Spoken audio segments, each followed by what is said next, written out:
Good evening, everyone. How the hell are you? Welcome to another night of Q&A. Lady in Black, how are you doing tonight? Well, I hope. Appreciate you being here. Joined by the gracious Miss Ellen with the nice little wave there in the corner. She's not saying anything tonight. She's just going a little wave. Sit there and look pretty. I'm kidding. Hey, everybody. How you doing?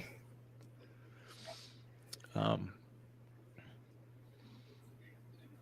Lady in Black. Yes. Whoops. I just got a little error message here. Why? From What you doing Rumble. wrong? Something's not streaming to Rumble. Well, we'll get that taken care of. Lady in Black, just curious though, to backtrack to Saturday, do you think they're going to try to get rid of cash completely? I don't think it'll be an immediate jump, but yes, I think that's probably the goal.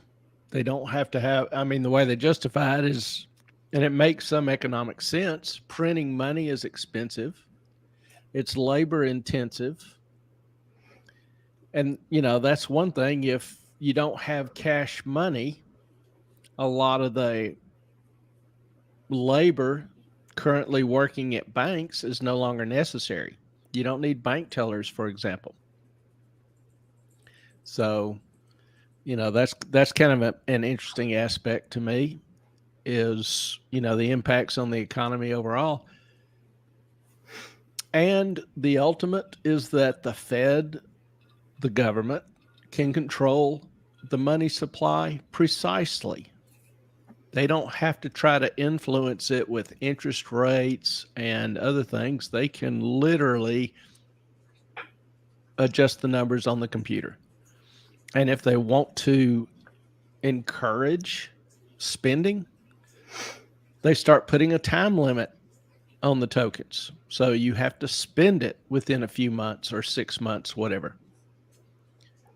There's just a lot of advantages from the government's perspective to digital currency. They can pretty much eliminate money laundering. They can collect all of their taxes. So they will push it as the best thing since pockets on a shirt. It's coming. It will happen. What the exact schedule is, I don't know. How quickly will it, get rid of cash?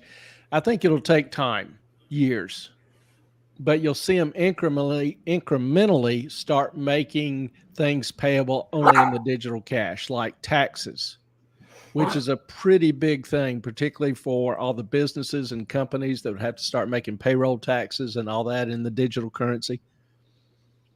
And, then they can start saying, okay, any transaction like Europe is doing, any transaction over $1,000, and then lower that. $500, $100.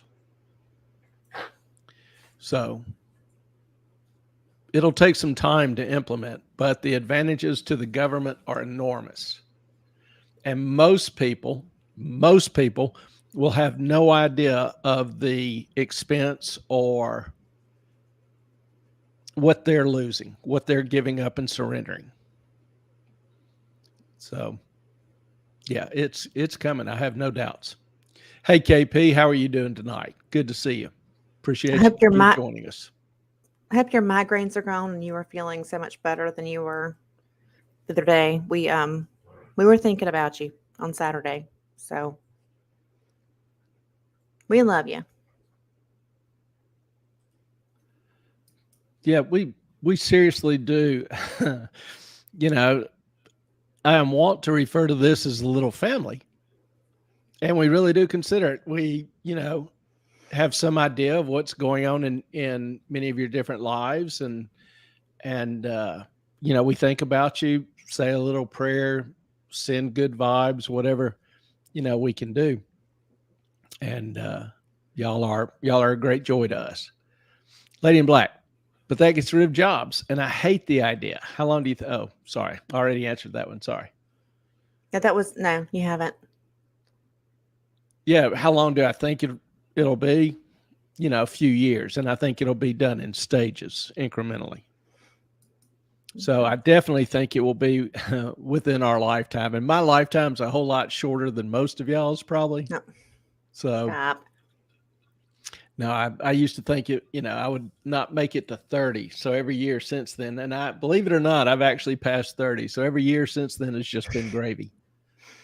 Mm-hmm. Thank you, KP. Now, Tuesday night, this is an open forum. Okay. If you've got questions or comments, we want to hear them.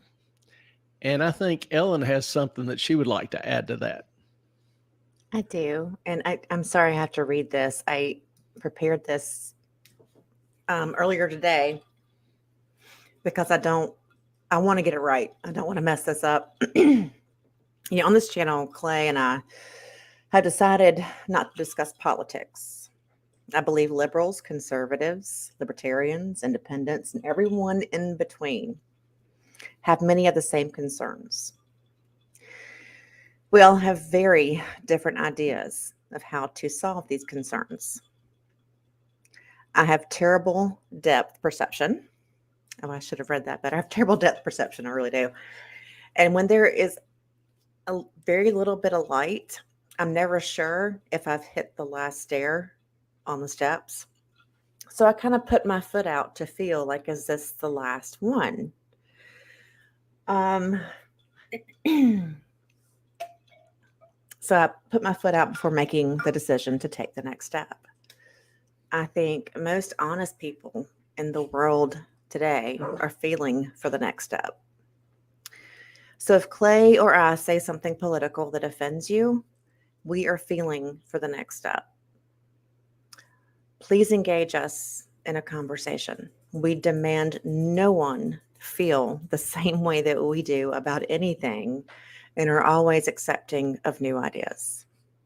We welcome political questions as we do any other topic.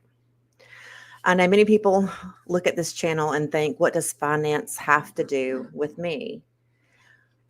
Well, is there a single topic in the world that does not involve finance?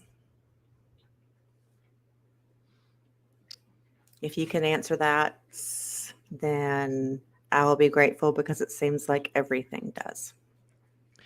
Yeah, I tell my kids in class, of course, I have fun with them. I get to torture them and give them hell or, whatever I want. And it's my duty to, because, all my years of schooling, education, whatever, my professors gave me hell. And so I have to maintain the tradition and the standards. I have to get those tears flowing to know that, I've done the right job. But I always tell them that 3 most important topics or areas in the world all involve finance: sex, religion, and politics. Now, sex, I'm not talking about the physical act. I'm talking about the relationship between, any two people. What is the number one problem that couples have? Money. Starts with an M and ends with ONEY. Money. Religion. I pretty much studied all the world's religion, and there is not a major world religion, or one that I'm familiar of, major or not, that doesn't have a significant amount of its teachings dealing with how how man should handle his money, his wealth, his view toward worldly possessions. And then 3, politics. What greases the wheels?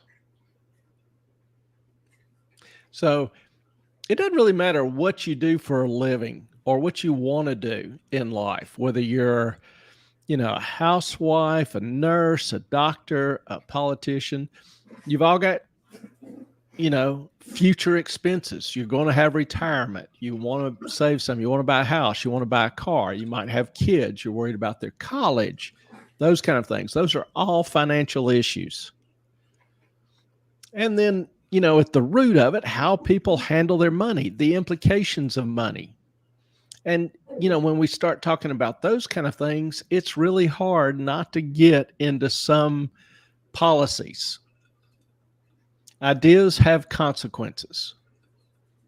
And so we are very much about trying to understand the ideas and then anticipate the consequences so that you, we, us can make Everyone. better decisions and provide Yeah. for, ourselves, for our families, friends, whatever we want to provide for. So And I that think the more is, that we understand others' point of views, even if we don't agree, that it helps all of us. It helps everyone. It helps everyone understand where this person's coming from, what their situation is, how that works in the world, and maybe there is something you or I have not thought of. Maybe, okay, well, I didn't see it from that point of view. I mean, there's always something to learn from someone else's point of view. Yeah, KP pretty much nailed it. Thank you. I appreciate this. I really believe that politics and political positions presently can make important conversations difficult. And the thing we need most is candid conversation. Mm-hmm. I believe that fully, truly, and deeply. We have lost in this country the ability to disagree reasonably, to respect other views if they're different from ours. We oftentimes will make them very personal, and that's not what we want to do. But we don't want to shy away from discussing issues, policies, implications that have an impact on people's future.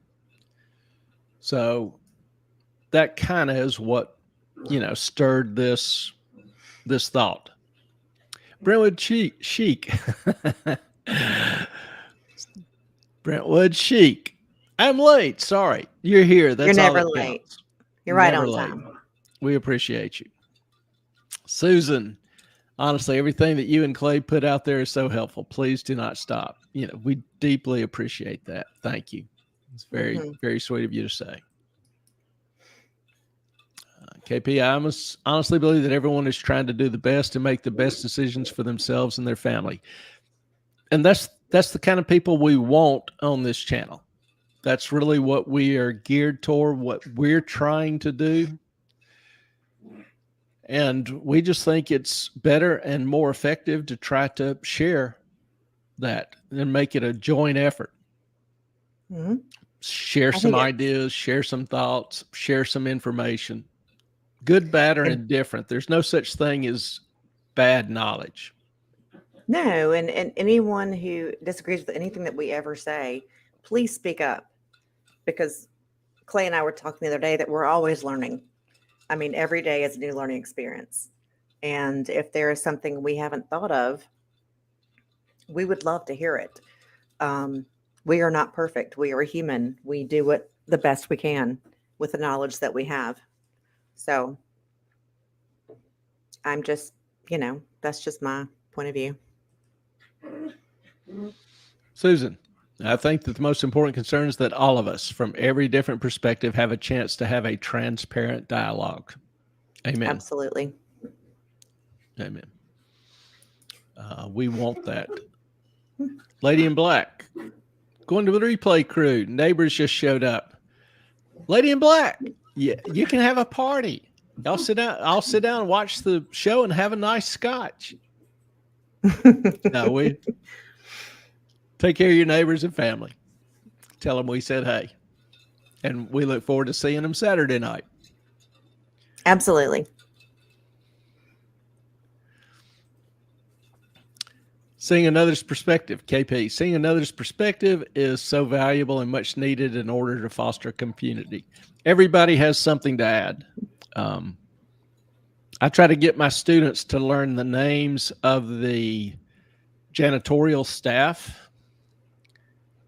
Wait, what? So that hopefully they'll learn what to do in a public restroom. Which that helps. I really ought to be teaching a class on that because it's desperately needed. And two, there's nobody on this planet that I can't learn something from. I truly believe that. Admittedly, with some people, It's a little bit harder figuring out what that is than others, but everybody, everybody has their gifts. The reason I said that to Clay is because he went to see, or he was going to somewhere one of his ex-students worked yesterday. And he sent me a text, said, What's that student's name? I'm like, and you want to learn the janitor's name and you don't remember their names? I'm just saying. It's kind But of I hard recall. when you have thousands of them and they were years ago. I remember. You've met 10 or 15 of them. That's a little different. Throughout the years. But I know our neighbors' names. That's a good thing. It's He Brentwood asked me sheep. about that too. He's like, go away, Ellen. I play this on multiple screens. Does it help up the viewing hours? I want to give you money. Some of you may not know, we mentioned last week that we are close to being monetized, which is kind of an important milestone in YouTube land. We'd originally given it a couple years, and we kind of looks like we'll do it just about in 1 year, under 1 year. So we were kind of excited, and several of y'all kind of shared our excitement and have been trying to keep the channel going on other computers, or like Brentwood said, to play it on multiple screens. Yeah, Brentwood. I think it has to be separate computers. Yeah, if you're on the same, what do you call it? Channel. You're the same. If you're on Brentwood Sheep Login on yeah. all of the, then it counts as one viewer. But the cool thing is, you thought about it, and that's just damn sweet. Thank you. Just I think appreciate we're like the sentiment. 200 hours from becoming monetized. We're getting there. Yeah, we're charging right on up there. Susan, oh my stars, the world is so divided. And what we need is a place to be able to come together and agree or disagree and be able to state our opinion. Everybody's opinion is just as valid as anybody else's. There is nobody in the world that I agree with on everything. Sometimes I'll even disagree with myself. And I do question my heart a lot. I do question my thoughts a lot, my mind a lot. And that's just in me. That's why I pursue education. I obviously believe in it. But that's something that interests me. That's not necessarily everybody else's bailiwick. And, Ellen, sometimes, she knows me fairly well. She'll say, you think about things too much. Mm-hmm. I'm very analytical. And I do try to analyze and go over things. And Clay will say, Ellen, you don't think about things enough. So we have that. Ellen will talk about anything and everything. Mm-hmm. I won't talk near as much, but I'll think about it. But I'll just be like, oh, you want the house painted? I'll go do it. All right, fine. And I'm out the door. And he's like, we have to plan. I'm like, why? It's just, we're different.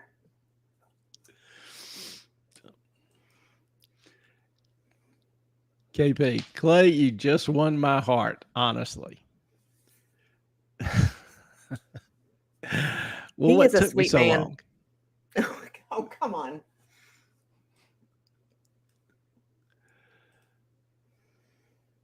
Muddy Mirror Wifey. I was working on rolling all of that out. That's okay. Muddy Mirror Wifey. Hi. Good evening to you. Glad to see you. Appreciate you jumping in. Yeah, I don't have the gift of tongue with some of these, so that's all right. You do numbers. And isn't this the truth, Mudamir? The janitorial staff know all the stories. They really do. But we've all been in public restrooms, I love those people because they do a job I damn sure wouldn't want to. And they make my life a whole lot better, easier, whatever, instead of having to try to, anyway, without going into the details. I think everybody understands. But yeah, I love the janitorial staff. I remember I had a house that had a septic tank, and septic tank needed pumping, and a couple guys came out there to do it. And I was like out there every Worst few job minutes. ever. Yeah. I was like out there every few minutes, like, can I get y'all some water? Do y'all want some pizza? You know, whatever. I just appreciated the hell out of them doing that job. Again, a job I would not want to do. Okay, now that's a stinky job. I will not lie about that. Yeah. But we did have solar panels installed on our roof that is like a 12-12 pitch. And those guys were terrified to be up there. Yeah, it's relatively steep, and it's a tin roof. Mm-hmm. Yeah. So like it's slippery, it's all the things. And Clay and I were throwing shots up on the roof to the guys, not shots, like energy shots, because they're getting a little worn out and they were terrified. We do actually have, what do you call them? Hooks, the D-rings up top that were safe, but the whole time they were like, we never done, this is like the place we did and such, and this is scary. Like, what are we going to do? Like, how are we going to do this? And we were throwing water, energy shots, all the things up there going, what can we do for you? We know this is not an easy job, but you know, those guys were brave. I mean, they talked about how scared they were, but they also went up there and did it. And we tried to give them all the rope. I guess that's a horrible thing. The rope and the D-rings and all the things that we could to make sure they were safe. But yeah, I've got you'd call it a Charleston style house. It's got, a fair amount of architectural detail outside, and on some of the exposed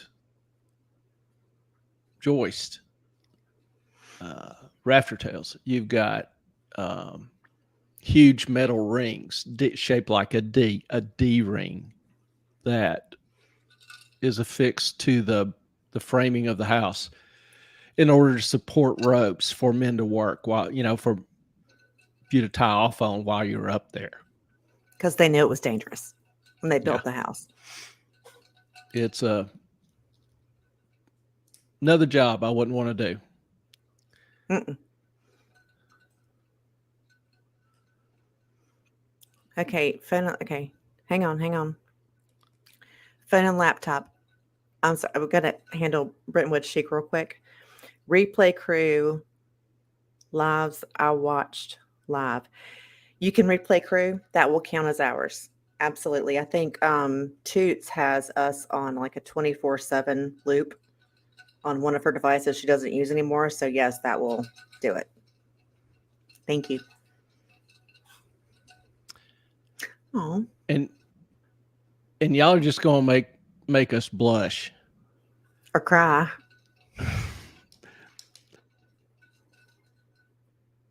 It means a lot to us. These kind of comments and the encouragements. This does take a fair amount of time, not just doing the broadcast, but doing some of the research and some of the behind the scenes things that need to do. But we do it because we love it. And we enjoy the time with you and, Susan, KP, Brentwood, Mutta, Lady in Black, and Lady in Black, Buddy Mirror Wifey.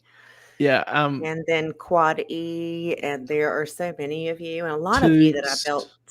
Yes.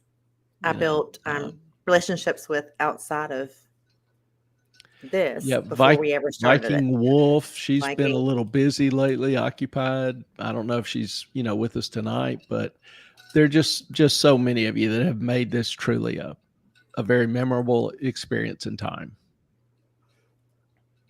And we thank you. We thank you for being here. Please invite all the people. Um, it's just, I convinced Clay to start this channel, and he was like, I don't think we want to do this. Like, how do we, I don't know. This is not going to be popular. And I was just like, you know, Clay, you've read over 10,000 books. You've got a PhD in finance. You are well versed in religion and politics and medical. Like, why not share this with the rest of the world? And I think people need to know, especially now, what to do with their money. I mean, the world is a little dicey at the moment. And I am so grateful to all of you for showing up and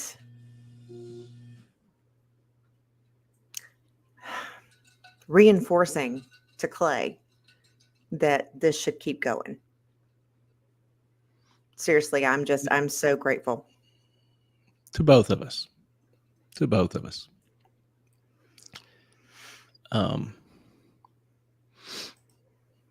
KP, my heart-winning comment was directed towards your treatment of the janitorial staff. That is one of my personal tests of a person's character. I should have clarified that. Better late than never. That's okay. Thank you.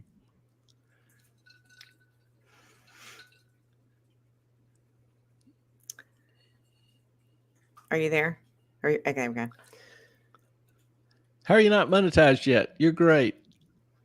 I have, Melissa, I We now need a have that few in more writing. hours. Thank you. We have a few more hours. We just need like 200 more hours.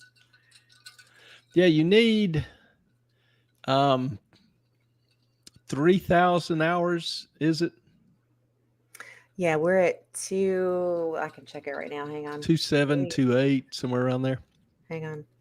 So you need 3,000 hours. And particularly when you're starting out on a channel, that's a fair amount of hours. And you need at least 500 subs. So And that's we are kind at of the 2732 public hours. So, like I say, when we started, we thought, okay, this will probably, we talked to some people and whatever, just try to get an idea or perspective. And, they were talking about normally 2 years.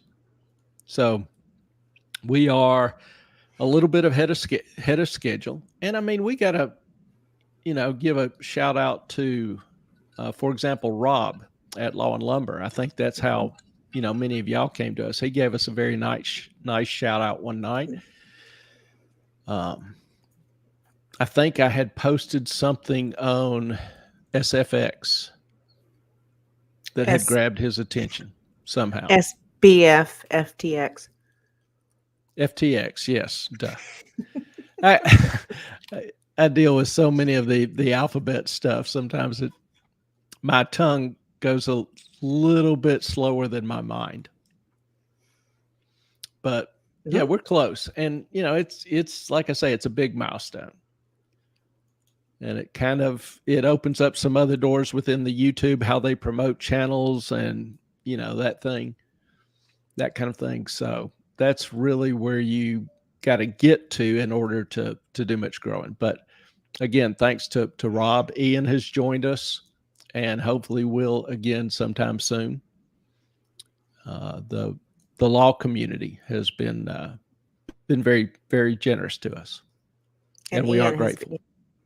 Yes. Okay, I got to clear something up. Bra off, girl. No, wearing one. Thank you, though. It's just strapless. Sorry. I thought she was talking to me. You're not a girl. Wait, well, I guess it depends. I don't know. Yeah, you don't know how I'm identifying right now. That's true. Appreciate your knowledge and candor. So glad Miss Ellen has stepped up to the mic. That is something she does often. She is not bashful when something needs to be done. Or said. Whether it should be said or not. But true. I have no filter. She has some great and incredible gifts. You're sweet. I'm honest. You're sweet.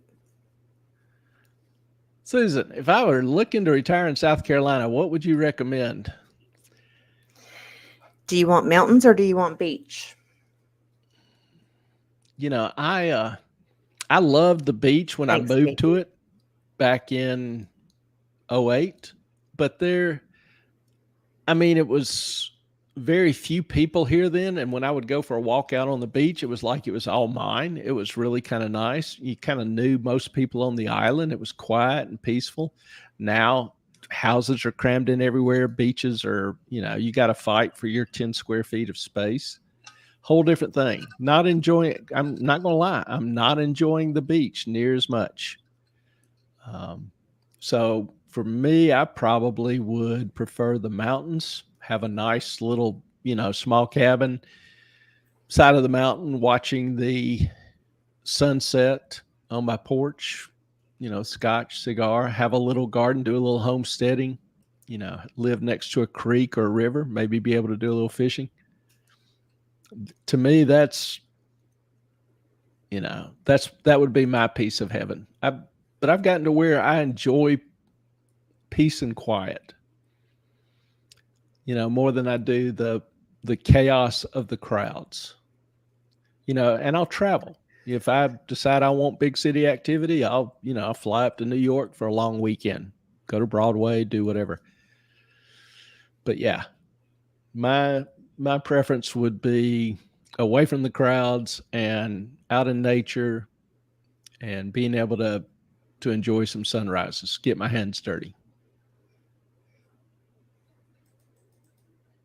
So it just depends on what you're looking for. If you want to give us a little bit more info, we'll let you coast. Okay. We'll carry that discussion. Brentwood found you through Rob, and we are very, very grateful to him for you. KP, same thing. Found you through FNF. That's Friday Night Frenzy. For if there's anybody on here that is not on LawTube, several of the Rob hosts a thing, Lumber and Law. No. And he'll Law and Lumber. There you go. He'll usually have Ian or somebody kind of co-host the show for him, and they just kind of ramble on law issues and other things. So that's Friday Night Frenzy. And Rob is he's a champ. I mean, he does so many shows. Rob and Ian both. A week. And they both also have their, I don't want to say attorney business, their practice. Law practice. Yeah, that they are doing. And I know that Ian is a criminal defense attorney. And so he's like up in the middle of the night. He doesn't sleep. I get that. But he's up all night. Then Rob has his cases all day. And he also owns a firm. And honestly, I don't know how they do all of it. The YouTube 4 or 5 nights a week, as well as their full-time business. It blows my mind, because even just to do the 2 shows we do a week, it's a lot of work. Like, it's a lot of doing the things, and it's, bless them, because I didn't know how complicated it was until we got into doing it, and how much there was involved in it until we started doing it. And I think we were both a little surprised at the work it takes. Yeah, and they both have modestly large channels, so I don't know if they have professional editors or, some people helping out with some of the stuff in the background. But if they do it all themselves, that's even way more impressive. Mm-hmm. So, all right. So Susan Albright, Coast. I would go down towards, what is that town? It's below Hilton Head. Help me out. It's beautiful. It's very small. You talking about down by Pawleys Island? Below that, not Beaufort. I think the Murdochs have a coastal property that might be for sale.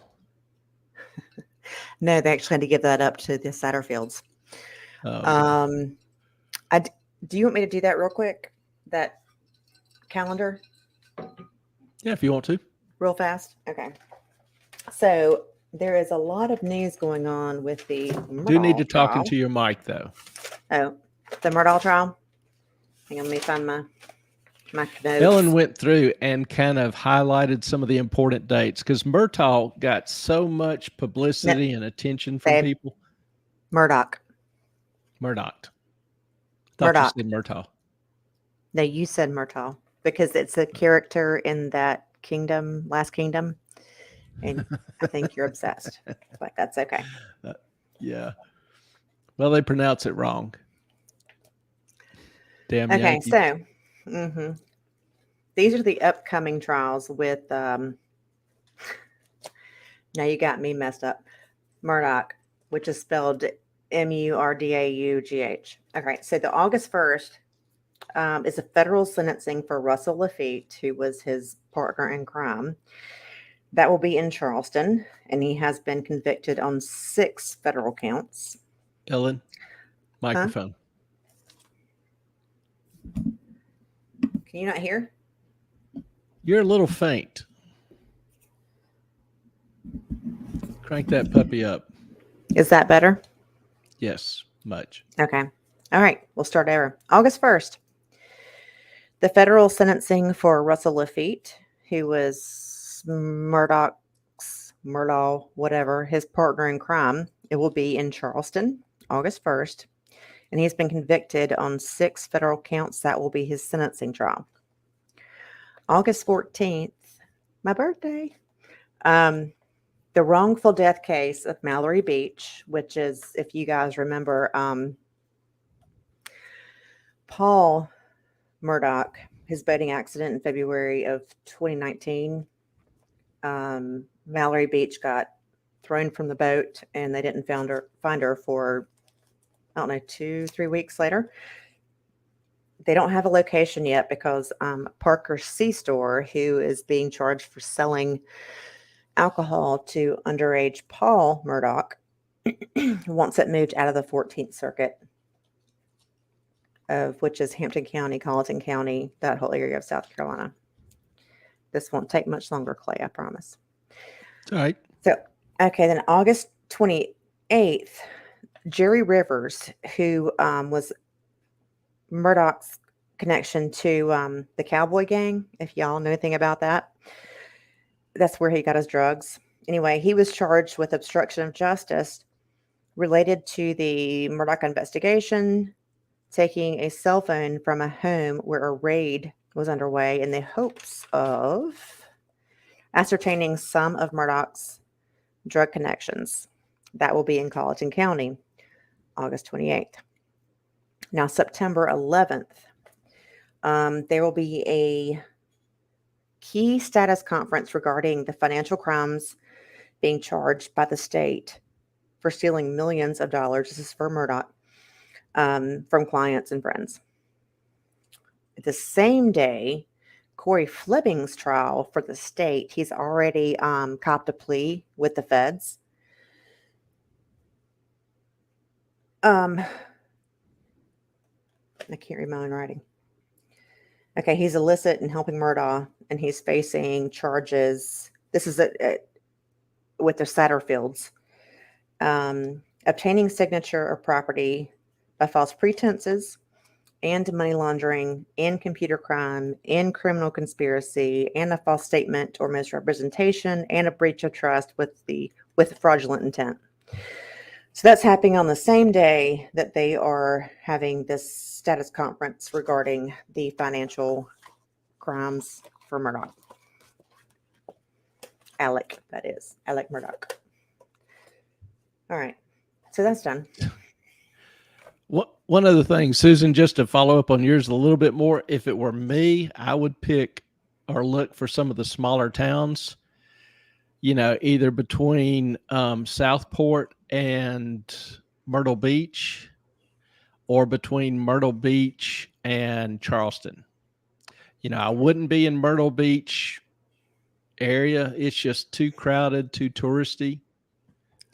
I would try to live as near the coast as I could. The breezes are better because the humidity will be awesome down Brutal. there in summer Brutal. months. So I Tennessee would is not bad. do what? Tennessee. I got to find it. Clay, no, It's I just right. have to say that you may have to look into Tennessee for a retirement There place. you go. Thank you. Seriously am. The eastern part up in the mountains. They're in the Western Carolina, maybe Virginia, West Virginia, up in the mountains. Not sure. Mhm. Even thinking about Wyoming. I love Montana in the summer, but just not sure I want to go through those winters for 7 months. I've been in the South a little too long, but I'd like just kind of I like the change of seasons. I like the fall, but want to stay away from 30 below and Oh, come 105 on. with 95% humidity. Oh, come on. Uh, Okay, I'm looking through some of these. I'm like, Brent, okay. Found through Rob. Thank you. Found you through F and F too. Thank you. Learned about you from Rob. So grateful. Here's thank you so much. Looking good. You're sweet. Strapless is fabulous. I mean, you gotta do what you gotta do, right? Followed from low 100 subs. Oh, we love you. Thanks for hanging in there with us. We are trying our best. Okay. ADHD helps them, I think. Is that Rob and Ian with the staying awake? I yeah, think so. I believe it is. They They have would no even children. give They the like money. ADHD credit. Yeah, Sky Ricky, they do. Yeah. That's big. They have no children, Mhm. and they're both Yeah. young and snotty nosed kids. So that helps. They aren't that young. Ian's goal in life is to practice. Yes, it is. He's trying to get his channel going and keep it monetized and all the things so that he can actually do pro bono, which I mean is bless him. I mean, that's just an incredible thing. Clay, huh? Clay's always funny. Let's see. Looked at with her Johnny Depp. Yeah, they did. And especially Rob. Like, I mean, Ian had been on for a year or two before even Johnny Depp. And Rob just did that wood thing with the bed, that piece. He was like, this is how this could not happen. And that was pretty epic. Bless him. It is the bomb. The boating case settled this week. Oh, wow. Ooh, ooh, ooh. I have to look into that. Huh. Oh, the Parkers pay $15 million to the Beach family, and I think about $1 million for the other victims. Oh, wow. Okay. We're learning things. Buster already settled. Yes, you did. Tennessee is closed. Sorry. Brentwood Chic. That's how we feel about where we live. We're like, no one else. You can't come here. We're full. There actually is I don't know if it's an Instagram or TikTok, maybe both, but she refers to herself as a reforming Californian who moved to the South. And so she has this really almost apologetic videos of her ignorance of Southern traditions. Like she had one where she was apologizing for calling it a cast iron pan instead of a skillet. And it's really cute. But We don't judge like that. I'm just saying yeah, that's not, yeah. but she's funny. She's in Tennessee, loves Tennessee, but she's trying to unlearn her California ways. Well, as long as she doesn't vote the same way that got her into the mess. Again, I am up. Can you not hear me again? Sometimes you get really soft. I don't know what's going on. Okay, that's gain. Let me turn that down. Yeah, I think the previous comment about the Parkers, that was the Yeah. boost. They own the store, the alcohol store that sold Paul the booze that he drank, got drunk, crashed the boat, and killed the girl. Is that better?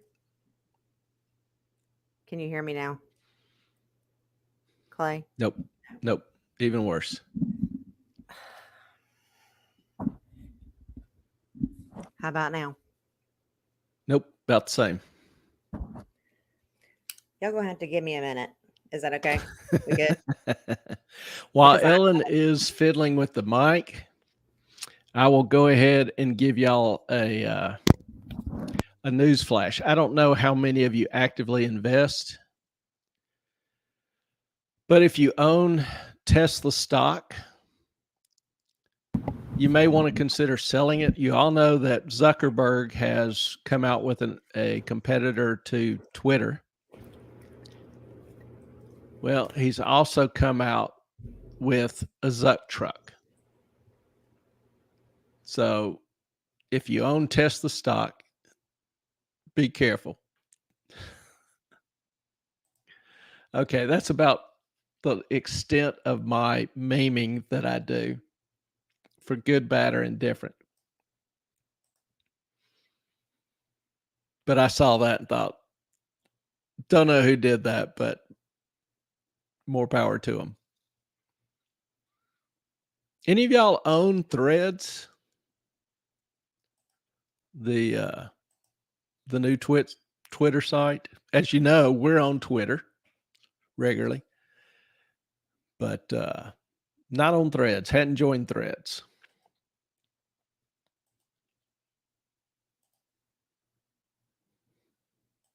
I guess Ellen left us. Trying to figure out what she's doing. Couple other things. Since Ellen has vacated the premises, hopefully she'll be back soon.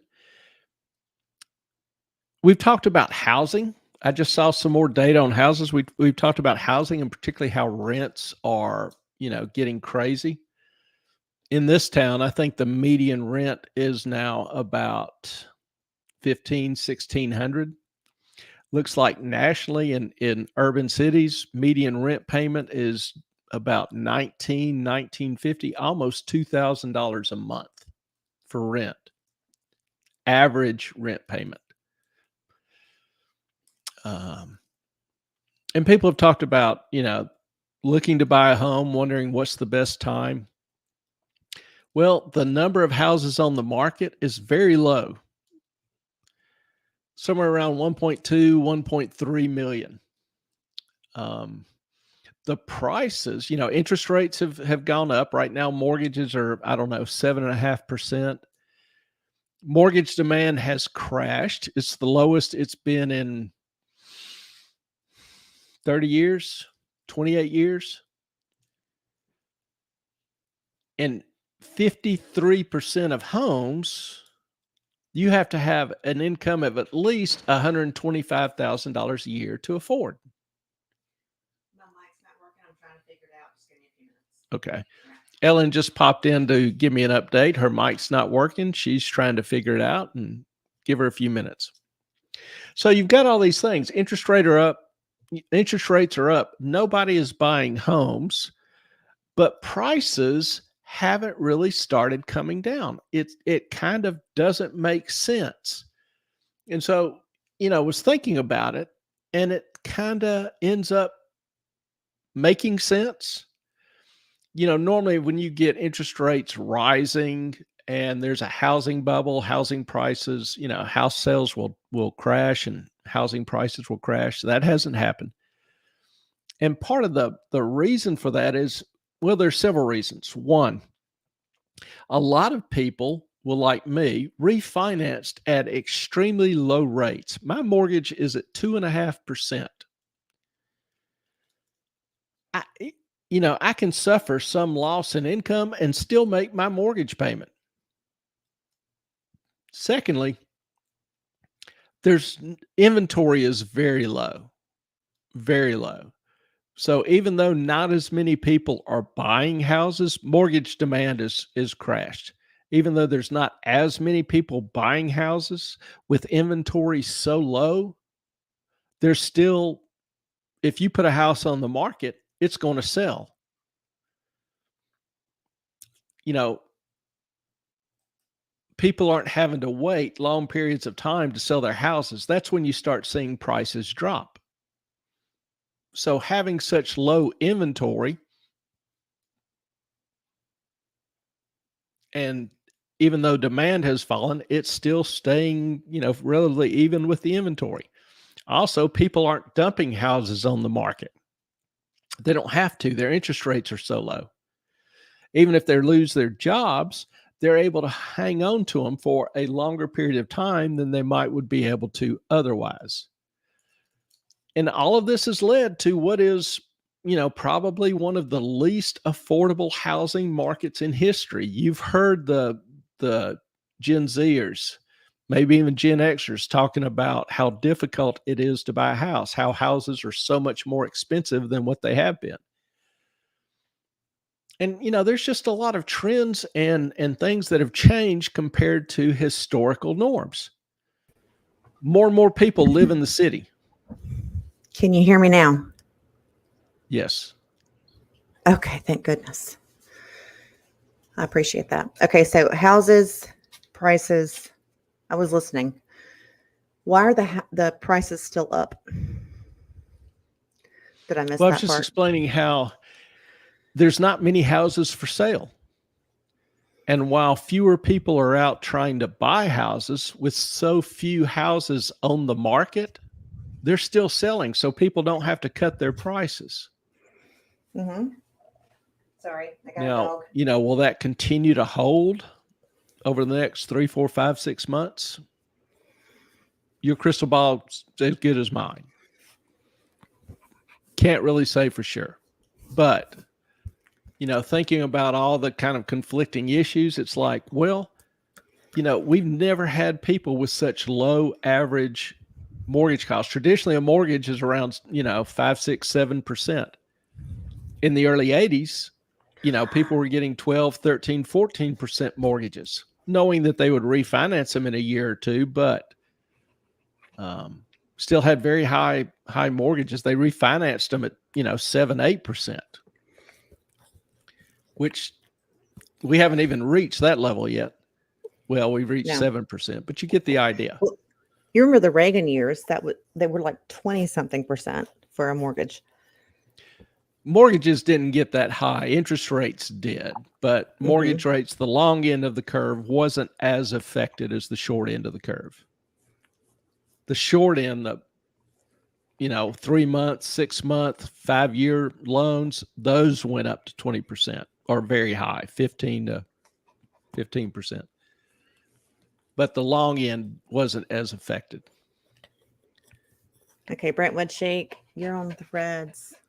You know that if you ever decide to go off Threads, they will delete your Instagram account as well. You are a hostage now. Yeah, you're still faint, Ellen. Try to speak up a little louder, if you will. I don't know what else to do. Like the volumes. Is this better? About the same. How about now? About the same. Oh, there's another one. There's not. Okay, I can turn my gain up. Is that better? You're fainter. How about now?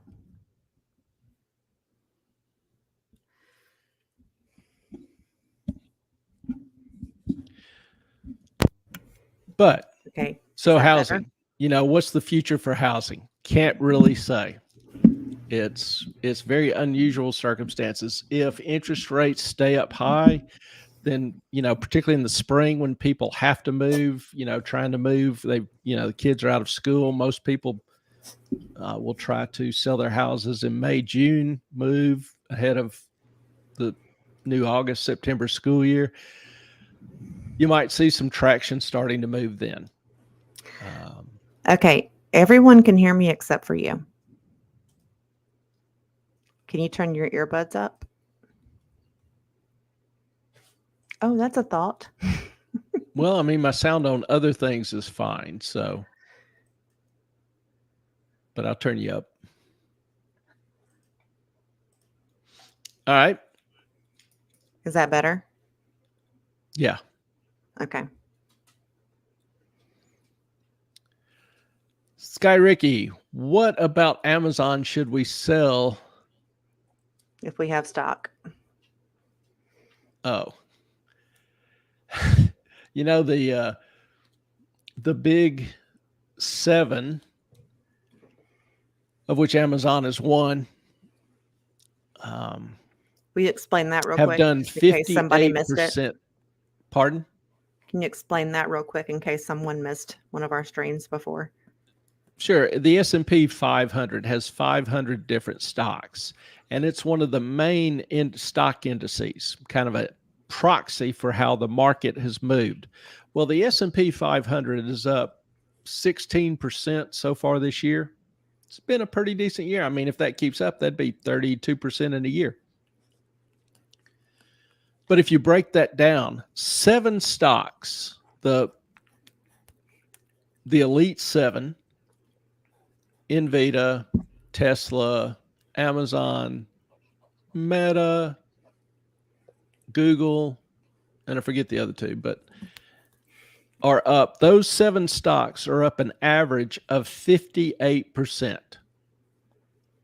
The rest, the other 493 stocks in the S&P 500 are up about 2%. So the market, even though the index is up significantly, the market as a whole is frozen, hasn't moved. 7 stocks have moved and moved a lot. And that's because of their size and their weighing in that index. That has led to the index looking pretty good for the year. So Amazon is one of those that's had a pretty good year. What's the future hold for it? I don't normally get into predicting or commenting on individual stocks. But the idea would be, one, does Amazon have any real competition on the horizon? New company has started up, Temu. I don't know if any of y'all have seen it or heard it. I've heard of Chinese emus. competitor. The prices are really, really cheap. From what I understand, the products are pretty cheap too. But like if you're buying a kid a toy and he's going to tear it up in a few months anyway or outgrow it, you know, that might be a pretty good substitute. Here you go. Sorry. So will that really take business from Amazon? There's another one starting up, Public Square, that is trying to put together non-woke businesses. So will that eat at Amazon's margin? You know, will that take away 1, 2, 5, 10% of Amazon's business? I don't know. Amazon's starting to get competition though. And as people, you know, a lot of companies are trying to get people back in the offices now, get them to return to work. So as they go into work, are they more liable to, during their lunch breaks, go shopping instead of ordering off Amazon? Or are they going to keep ordering off Amazon? When they were at home, that was a boon for Amazon. They couldn't go shop. So those are the things you want to consider and keep in mind. Look for little indicators that Amazon sales are, you know, starting to drop. That's probably when you would, you know, want to sell. But you want to be aware of those competitors, kind of keep an eye on what they're doing and how they're growing, because they will take business away from Amazon. They're not going to really, I don't really see them expanding that market. They're going to compete. The pie is going to stay the same size. They're just competing for a bigger slice of the pie, if that makes sense. Yeah, Crazy Cat Queen, you are right on time, honey. Yeah, y'all never need to apologize for being late. We love having you. We are just glad you've joined with us. Thank you. You and all your cats. Give them all a hug from me. I'm And the still pooches and impressed. all the other ones. And Tallulah says hi. Yeah, Tallulah says hi. She's a little camera hog. No, Chunk is the camera hog. She just is eating ice because the AC upstairs is still not fixed. It's a little toasty. Oh, hello. What you doing? You're gonna do all kind of stuff, huh? Well, let's not mess with the computer too much. Susan, You want more ice? I've been 100% transparent about who I am on this channel because I believe that Clay is also transparent. He is. Listen, we are what we put out there. That's just who we are. Yeah, there's no reason to be anything else. You know, that's just very kind. I do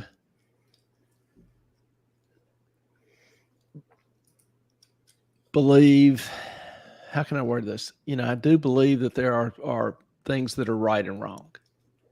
And I have screwed up a lot. I've had my face kicked in an awful lot in my life. And I'm mindful of that. But pain is a great educator. And I have learned through a lot of my pain and difficulties and things. And so that makes me not necessarily want to go into a lot of detail about how all I screwed up, but it makes me more willing to share with others what I have learned or done, what I've learned, and hopefully they don't have to make the same mistakes or they can learn from my mistakes. And so that's, you know, that's part of this channel. Y'all are open with us and we will be open and honest with y'all. We sometimes maybe that. too honest, but we're always accepting of anyone. Like Clay, and especially me, we don't have all the answers to all the things. We just do the best we can to try to educate you and give you tips on what we do know. We know how to take care of mortgages. That is, and 100%. We've had viewers chip in information, which has been valuable. Mm-hmm. So Absolutely. we kind of learn from each other. We're just kind of the main agitators up front. Y'all want us to cover, please cover it. And I feel like I should give my little spiel again because we've got more people here than were there earlier. Is that appropriate or no? Yeah, if you want to, go ahead. Okay. So Ms. Tallulah hogs the camera. Always. On this channel, Clay and I have decided to not discuss politics. I believe liberals, conservatives, libertarians, we both do, independents, everyone in between, have many of the same concerns, but we all have different ideas of how to solve these concerns. Listen, I have terrible depth perception, and whenever she lost it for me. Sorry, hang on. Lord, Tallulah. Okay, terrible depth perception. And whenever I go down the stairs and there's very little light, I'm never sure where the next step is because I can't tell if it's the last one or not.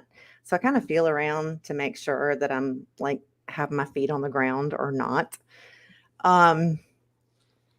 I think most honest people in the world today are feeling for the next step. So if Clay or I say something political that offends you, we're feeling for the next step. Please engage us in conversation. We demand no one to feel the way that we do. We're always accepting of new ideas. We welcome political questions as we do any other topic. I know many people look at this channel and think, what does finance have to do with me? Well, is there a single topic in the world that doesn't involve finance? Something you might want to ask yourself. So that's why we're here, because it seems to me everything in the world involves finance. Yeah, and so we talked about this a little bit at the beginning of the video. So if you're just joining in, you might want to Obviously, don't leave us now. No, please. Stay with us. But, at the end of the video, take a few minutes and go watch the first part of the video. And it'll explain to you a little bit about why we sometimes will engage in policy or political discussions, because ideas have consequences, and we want to understand those consequences, what's coming, so that people, we can be better prepared for the future. And that's really what this channel is all about, helping people, including ourselves, because we learn some things from y'all, helping people plan a better life for themselves, for their family, their kids, whatever. So it's a broad, all-encompassing topic, and it reaches into a lot of different areas. We don't want to stir up any personal debates.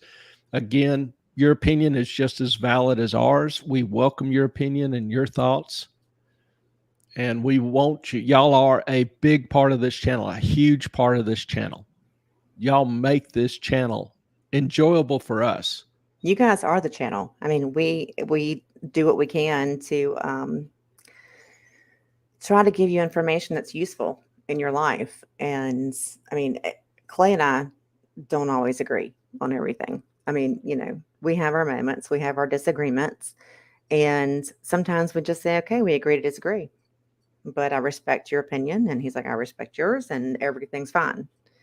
And we don't have any agenda or whatever to discredit anyone or to make anyone feel like that their opinion isn't okay. We want this to be a very safe place for everyone to be able to come and say whatever they want to about whatever they want to. And we're here to discuss it with you, and we're here to talk about it with you, and we're here to give our opinion if you want it. And I guess that's why we're doing this, Clay. And I'm very honest about what I think and my opinions and my thoughts. Like I say, a lot of that comes from years of experience, but I want government off my ass, out of my wallet. I don't want a bureaucrat telling me how to run my life. That's simple to me. And, that's generally what I advocate. But if somebody feels a little different or has different thoughts, thinks government should take a more active role in ensuring their safety in their life, that's a legitimate opinion. A couple of the comments here talking about competitors to Amazon. Even 5% of Amazon's customers would be profitable. It would be extremely profitable. Amazon has been making, money hand over fist. Now they have started streamlining their operation some, which to me is probably a sign that their growth is slowing. I don't know if it's shrinking any yet, but they become very large, very profitable, and they are and will be a target for competitors. Crazy Cat Queen. I should actually be sorry myself for being late. Tallulah. We might be getting another dog. Oh my God. Oh my God. Yeah. Oh my God. What kind of dog? Small dog, have big to be dog. A Morkie. Morkies are the best. Have to be a little worthless kind of pup. Wait, did Clay sell you Chunk? I'm just curious. Because he tries to get rid of dogs definitely for every sale. day. He's not for sale. He is definitely for sale. He's cheap. Tallulah's for sale, even cheaper. It's my little girl. Suzanne. Public Square doesn't have much on it yet. I'm a loyal Amazon shopper. It should take a lot to get me off of it. We now have a warehouse near my house. Listen, I am Amazon 1,000%. Yeah, Amazon is so well established. They do it well. Generally, their packages can get in a day or two. And if you're right next to a major warehouse, a day. They're even working, I understand, on using drones to leave the warehouse and drop packages off close. They've still got, a little while to improve that technology because Like my house has a porch, they just drop it on the street in front of my house, or, teach the drone to fly under the porch and find the front door. So there's still some technical challenges there, but there's nothing that violates the laws of physics that they can't overcome. So they will do it soon. And you'll probably have deliveries within the hour. That's going to be hard to beat. Mm-hmm. Susan, I am not only a follower, but a believer in what Clay has to say, and also what Ellen has to contribute, because let us not be fooled. There's a really strong woman behind every man. Thank you. There is. And she is a very dear friend and a much loved one. And she's a good sounding board. Crazy cat queen. Unfortunately, I have really high tolerance for pain. Anybody with, how many cats was it? 26? That was 23. 23. I forget exactly the number, but that's a very high tolerance for pain right there. I mean, just the scooping the litter boxes. Bless your heart. You are a great person. You are. You have, oh my gosh. You can tell a lot about a person by their attitude toward animals. Not going to lie. If I see somebody that is not kind toward animals, that I just don't want to be around that person. I don't. Now, Ellen likes high maintenance dogs and the constant attention and in your lap and all. I am not to that degree, not going to lie. But, I love the little mullets. But they are little mullets. Be not deceived. I mean, she can dance. We can do the... Zan's tired. Who's that? Boom, boom, boom, boom, boom, boom, boom, boom, boom, boom. Hello, Toots. How you doing? Good to see you. Hey, Toots.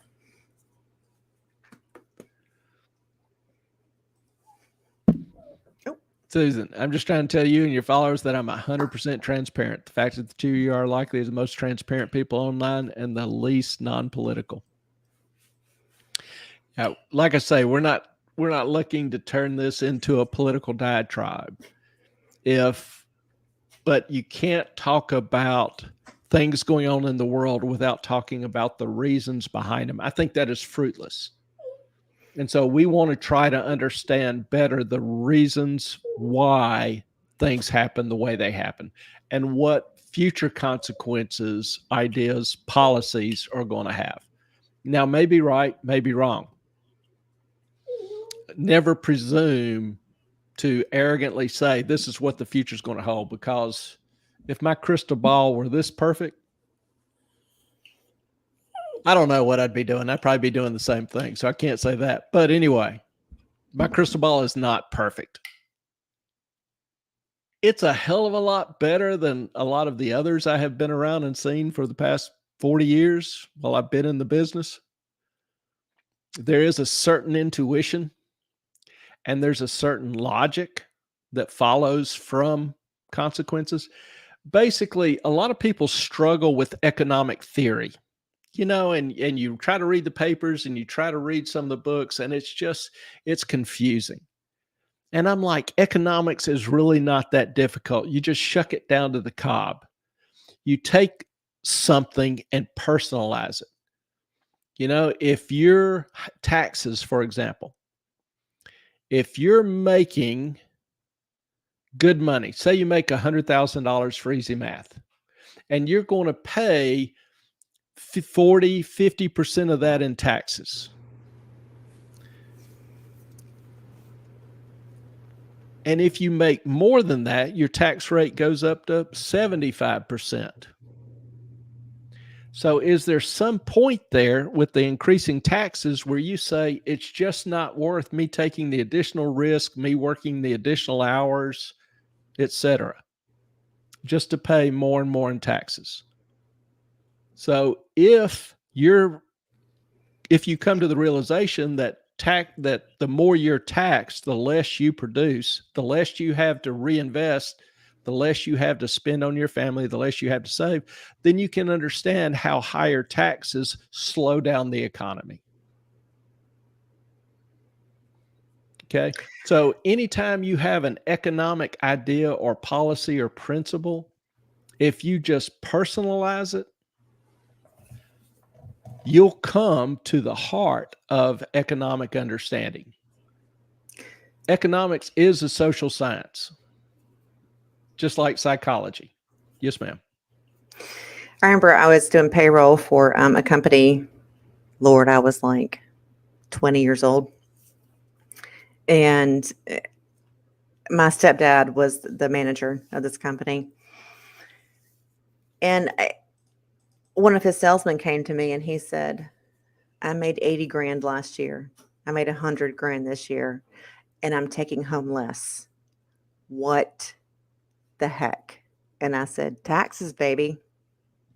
That's how it works. That's just, if your tax bracket goes up to a certain extent, sometimes what you take home can go down at the end of the year.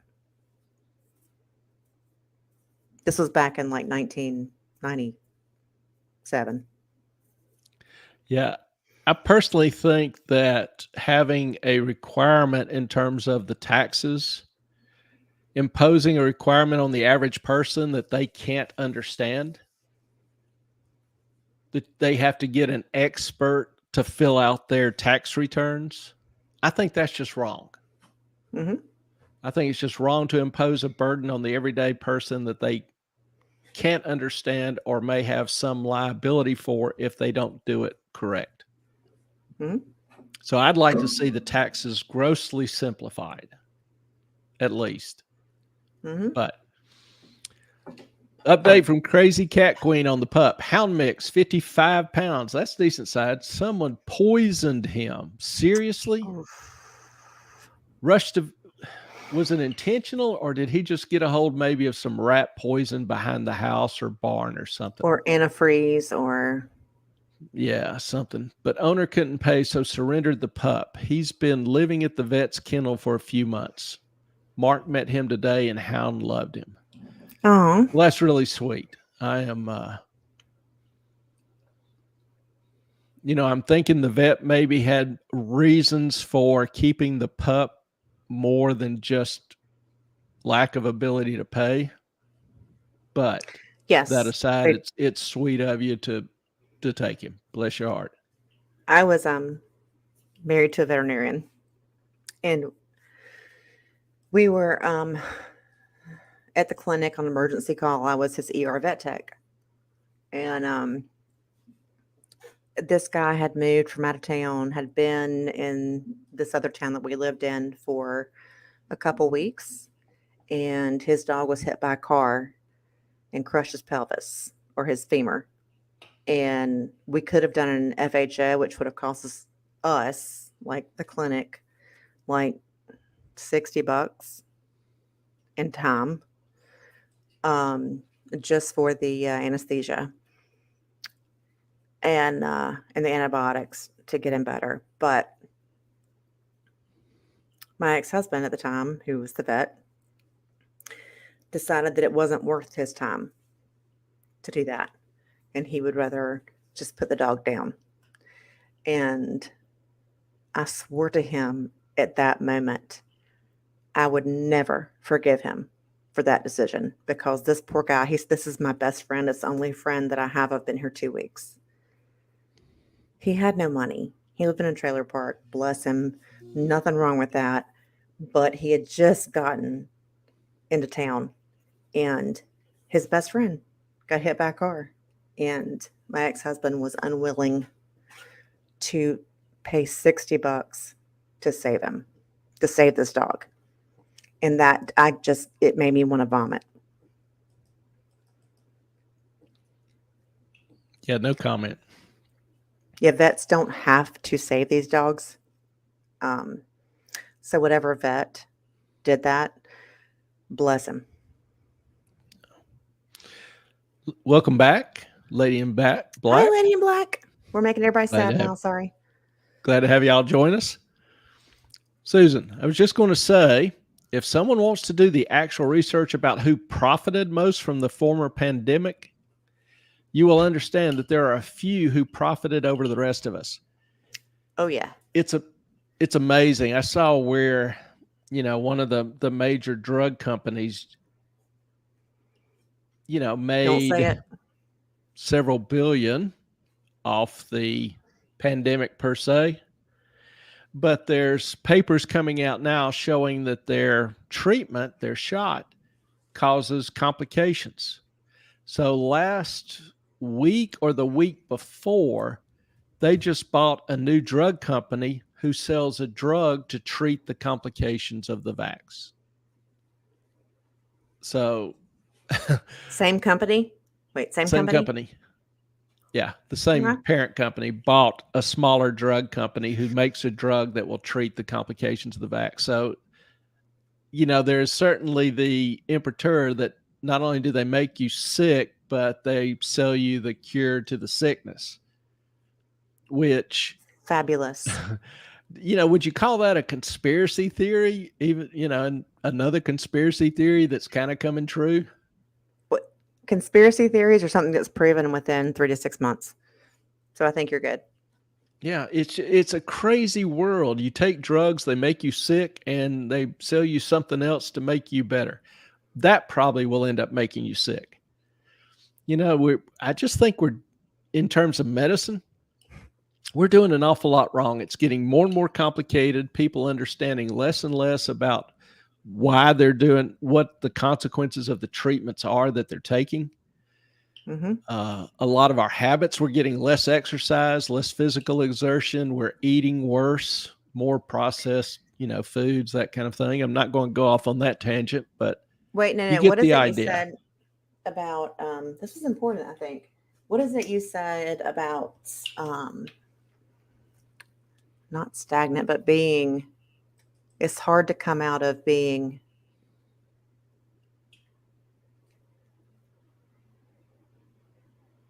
dormant or being. Help me out. I'm looking for the words you used. I have no idea.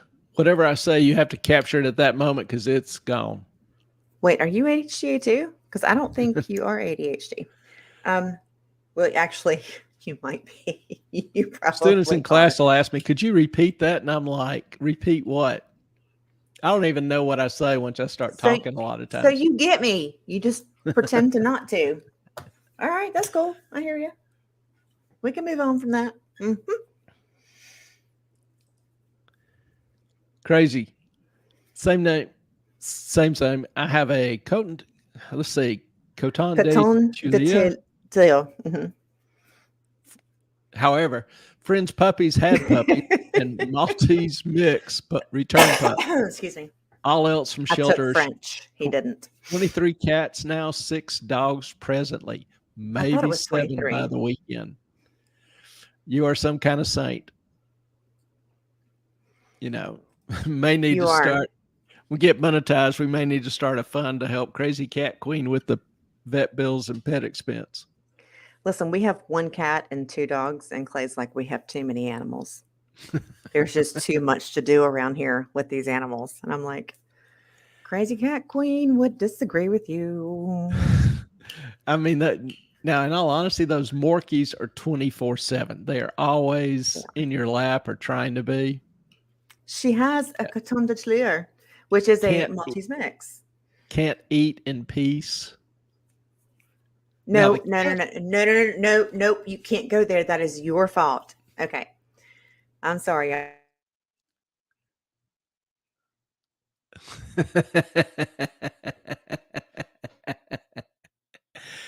See, what Ellen doesn't understand is I control the mic. Seriously? Can y'all hear me now? Because I have no idea. Yeah, you're back Okay. on.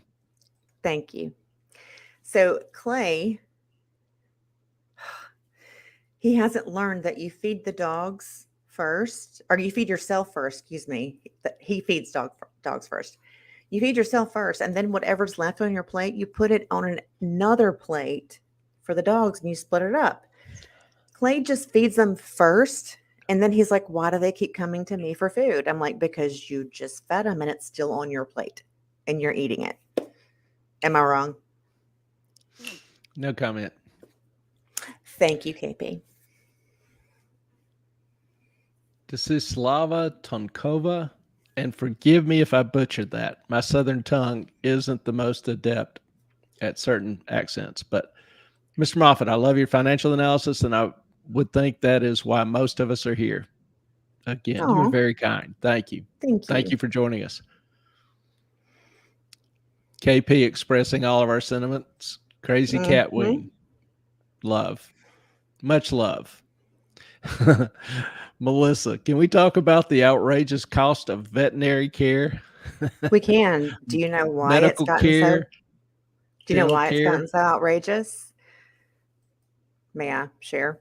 Because in Florida, about 15 years ago, there was the very first case of someone suing for damages that, okay, before this, you could only sue for the cost of the dog. But this was like emotional damage, and it got passed in Florida.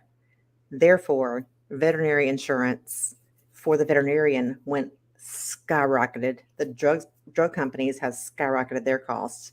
Everything has been high. Therefore, veterinary care has gone through the roof. Yeah, I know. I worked my way through college working in surgery as an OR tech, kind of a surgical assistant, and then not a surgical assistant, but I was the one who passed the instruments, and sometimes I would help close or whatever. But in the 90s, my mom came down, was diagnosed with Lou Gehrig's. And so my sister and I helped take care of her. And I thought about going back to med school. So started to take some call in a couple of operating rooms there. And when you're in surgery, you talk about all sorts of things. And I would do mostly thoracic, OBGYN, and orthopedic, a little neuro, a little plastic. I do some plastic. But talking with the OBGYNs, their insurance, and this was mid 90s, their insurance premium then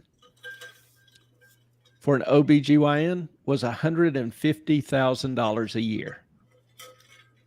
So they charged about $3,000 to deliver a baby back then. So they literally, the first 50 babies they delivered was just for the insurance, not their assistant, not their pay, not their office, not their staff, none of that. Yep. That's pretty damn pricey. That's pretty damn expensive. That's why a lot of them gave up the OB and just stayed with the GYN. Yeah, Rates were much lower.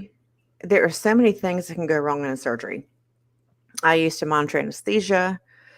I would do surgeries with my ex that were emergency surgeries, and then you don't know how an animal's going to react to the anesthesia. You don't know if they're going to seize. I mean, a lot of them will swallow their tongues. There's just so much that can go wrong. There's another issue you don't know about. But when veterinarians were allowed to be sued for emotional damages, that was when everything got so expensive. And I know that my OB said he was going to leave the practice after he delivered my son. He was like, you know what? It's not worth it because the insurance is so high. Yeah. And our system is a mess. It's gotten more and more complex, more and more. The cost has gone through the roof. Used to be back in the 50s, doctors were just, middle class people. They made house calls. And then, starting in the 60s, Medicare, Medicaid got cranked up. And all of a sudden, the doctors found out they could make a lot of money treating people that previously they had treated for free. And that's when they started going to the assembly line and having everybody come to their office.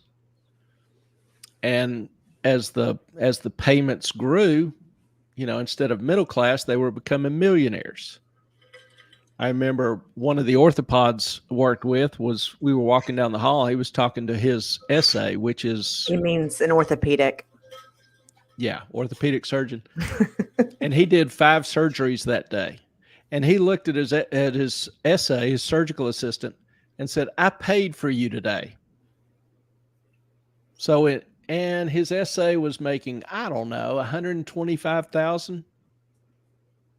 So in one day, he generated $125,000 worth of claims to pay someone else. Yeah, it took him one day to pay for his assistant for the whole year. But I'm sure his insurance is way more than that. But the thing is just that the more insurance has gotten involved in it, and their involvement was forced on us by Congress. The more government has gotten involved in it, the more expensive it's gotten, the less transparent it's gotten. Doctors, a lot of them don't really sit down and take the time to explain with you the pros and cons. It's rare to find one. So, our system is a mess. I'm gonna say one thing. If attorneys and insurance companies were not involved in medicine, it would be so much cheaper and so much easier to get care. And we may have better care. That's my opinion. The crappy part is just like the people that we need to help us are having to pay off attorneys, insurance agents to do the things, and then taking less money, procedures they are doing because of insurance. It does not help the end user.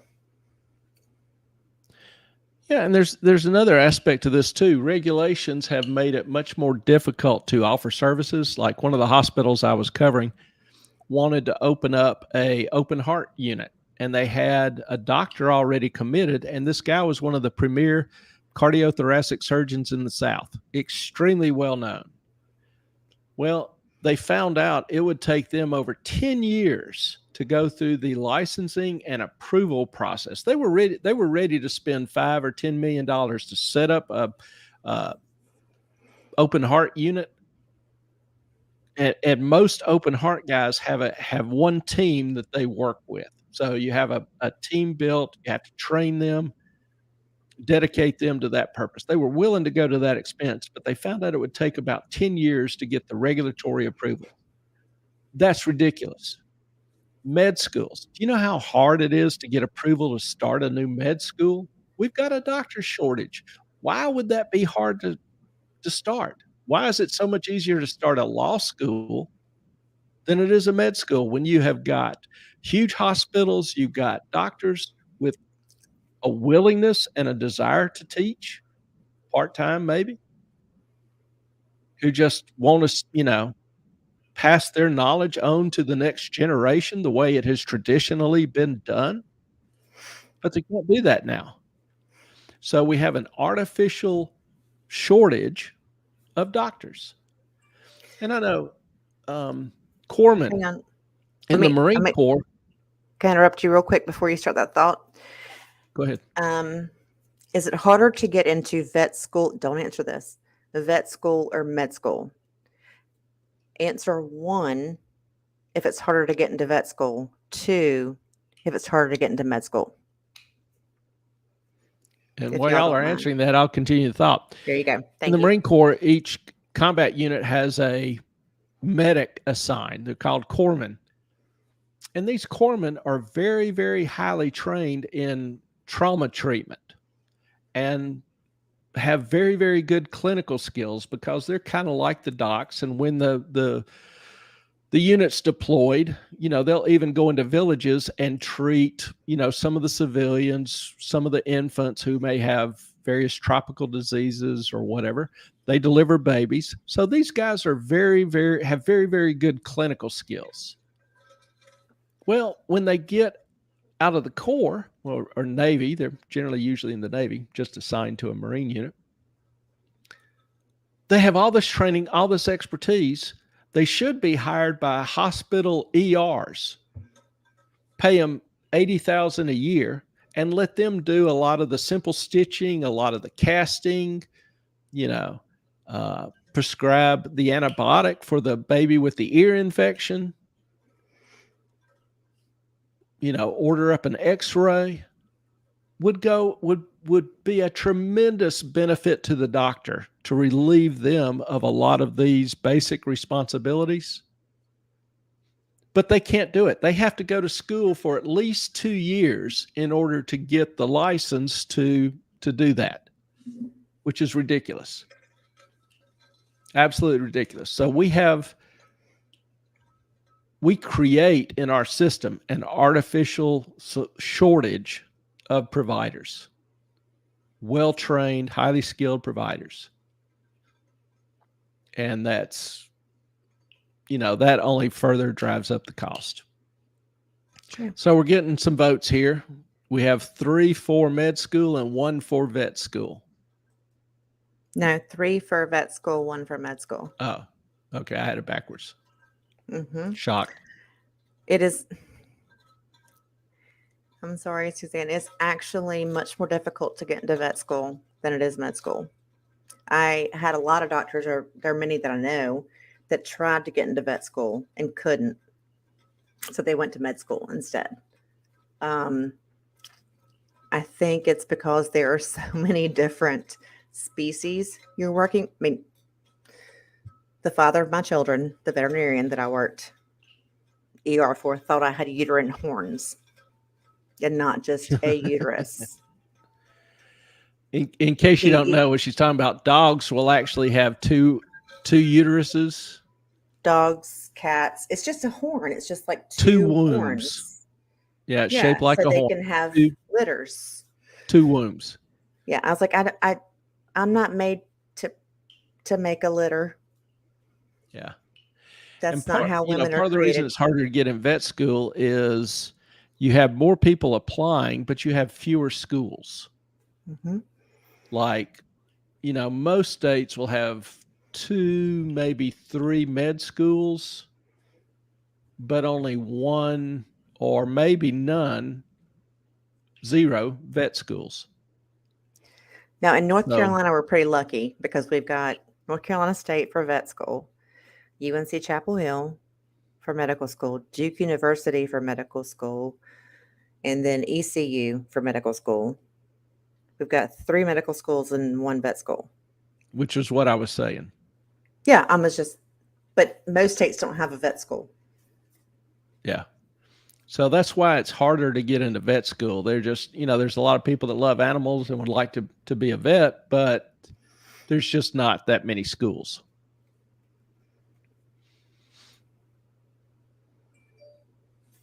That's funny. Lady in Black. I actually knew that. Good on you. It is. It's harder to get into. There are less of them, and my OB, actually, his wife was a veterinarian, and during my second delivery, my son, he and my ex-husband, my son's dad, were talking about vet med while I'm having the baby. I'm like, do you mind? Like, there's something happening here. And they're like, oh yeah, we got you. I'm like, my God. But he was so jealous, my OB, that he didn't get into vet school like his wife, that he was just enamored. Anyway, sorry. Suzanne, that makes sense. Wyoming has those kind of got your thought cut off there a little bit, but we'll go with that makes sense. Mm-hmm. I thought you had it figured out what she wanted to say, using that intuition thing going. Crazy. That's Suzanne Cole. Don't call her crazy. Crazy cat queen. Mine in the 2000s cost slightly north of $250K. As a retired physician, I can say vet school is harder to get into. Also, uterine horns in humans is a high-risk pregnancy. No kidding, right? We have some They would call that elaboration an here. alien. Wyoming has vet schools nearby, and my niece in Texas had to fight to get in med schools due to limited slots. She did, though. Congratulations to your niece. That's awesome. Good on her. Yeah. Yeah, it is tough to do. I kind of wonder what's going to happen in the going forward, because for example, I just saw California decided to lower its math standards again. The way I understand the new standard is that they're getting rid of the quantitative side of math and just going to focus more on the how do I say, intuition, maybe. So they're not going to make them do actual math. They're going because that's kind of racist. The try factor. You tried. The try factor. Oh, yeah, the try factor. Yeah, they've been doing that for a few years. Well, they're getting rid of the basic quantitative structure and underlying instruction. They're also getting rid of. No, I'm sorry. What county is it? The county schools that Harvard University is in, Cambridge. Cambridge decided to get rid of its advanced math classes because there were too many whites and Asians in it and not enough blacks. And so instead of trying to encourage the blacks and teach the blacks and work with them and help them improve their math skills and encourage them in that way, they just decided to eliminate the honors and advanced math classes. We're doing education wrong. The goal is to encourage students to do better and to teach them better. And we keep lowering the standards and producing dumber students.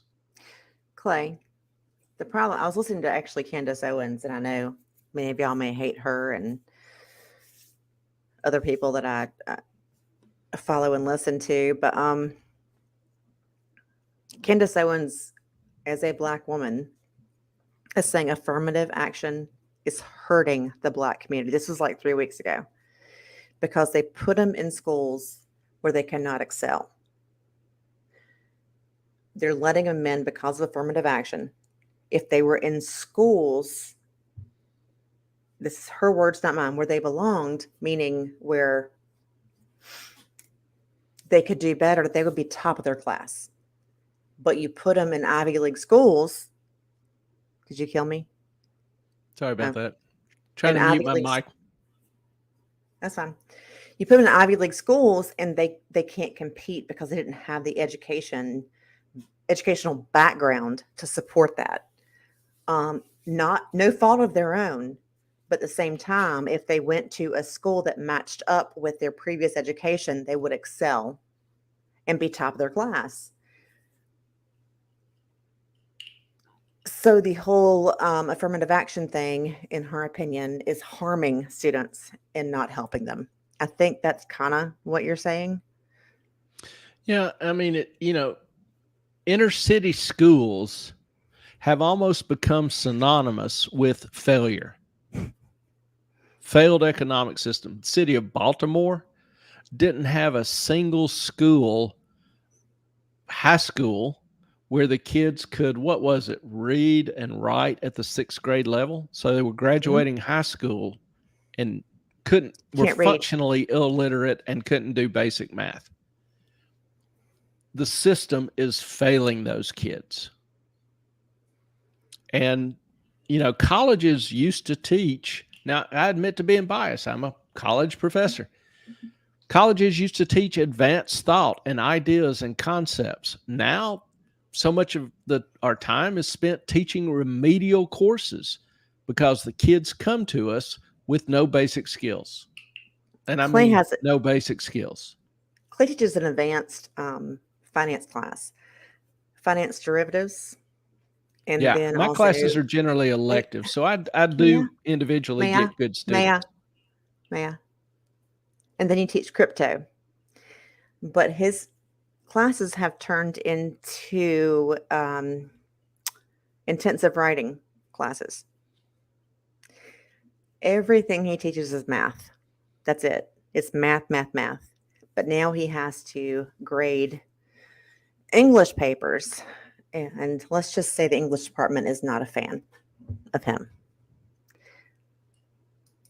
Yeah, I literally get students that can't write a decent paragraph with flow, proper grammar, mechanics, punctuation. I have students use emojis sometimes. Can't even get basic spelling, even with a spell checker. They don't know the difference between there, the personal pronoun, the contraction. You're the personal possessive, or the contraction you are. They constantly are screwing up on those. But yet they're juniors, seniors, or graduates in college. Yep. How the hell do they get through freshman English? I don't know. I actually had that discussion with the former English chair. It did not go well. I took samples of the writing over to them and asked how the hell they got through freshman English.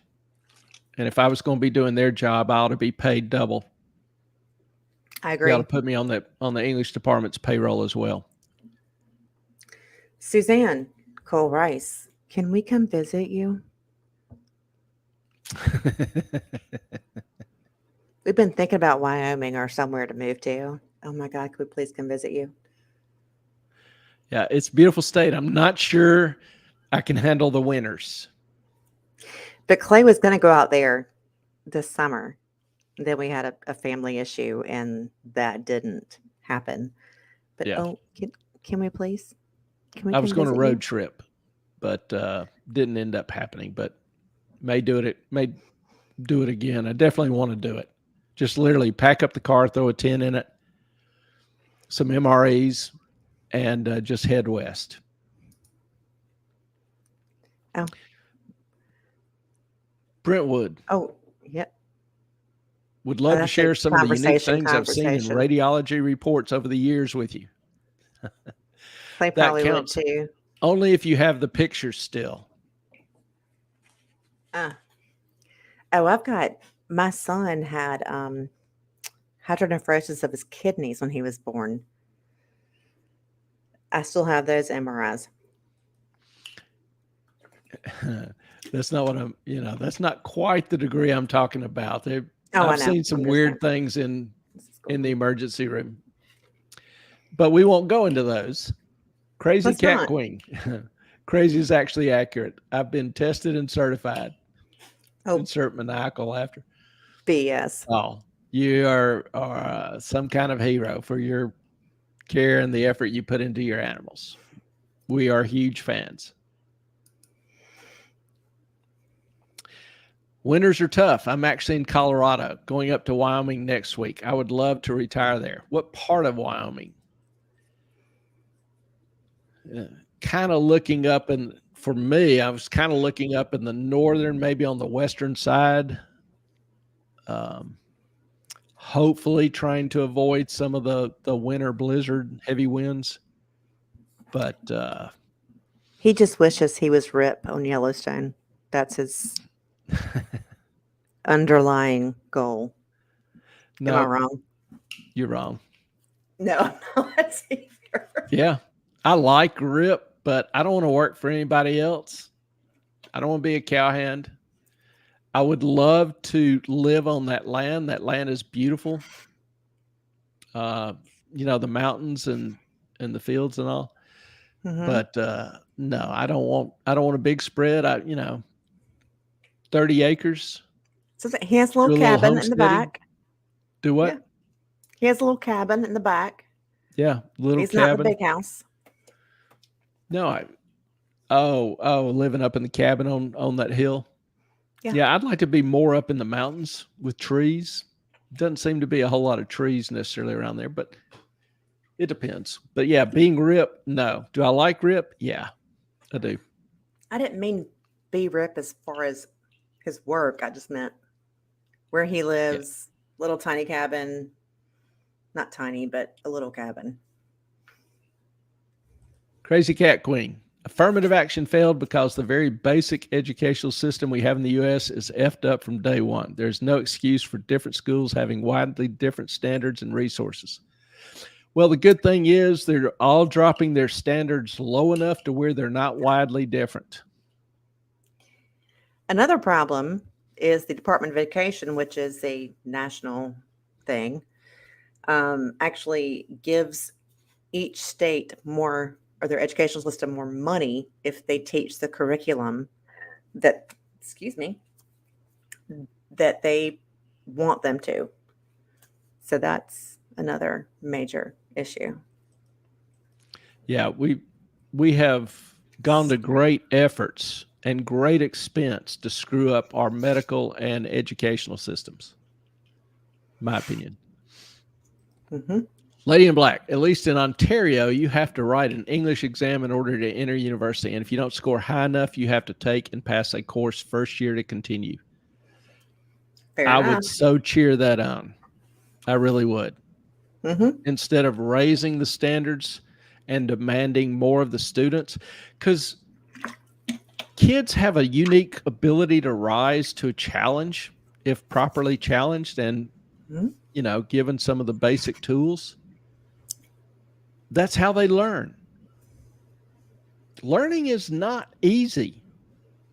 If it was, everybody could do it without any trouble. But we don't expect. The thing that really bothers me is a lot of the educational professionals don't expect the kids to excel. And the way we have spent money, I think we spend too much money on education. Mm-hmm. And if you look, the great increase, I just was looking at some data the other day. The average school expenditure per child in this country is about $17,500 for public school. And it costs $12,000 to actually educate them. No, private school is $12,000. Private. I was talking about public. And homeschool runs between $500 and $2,500. Homeschoolers consistently outperform the other two. Private schools consistently outperform public schools.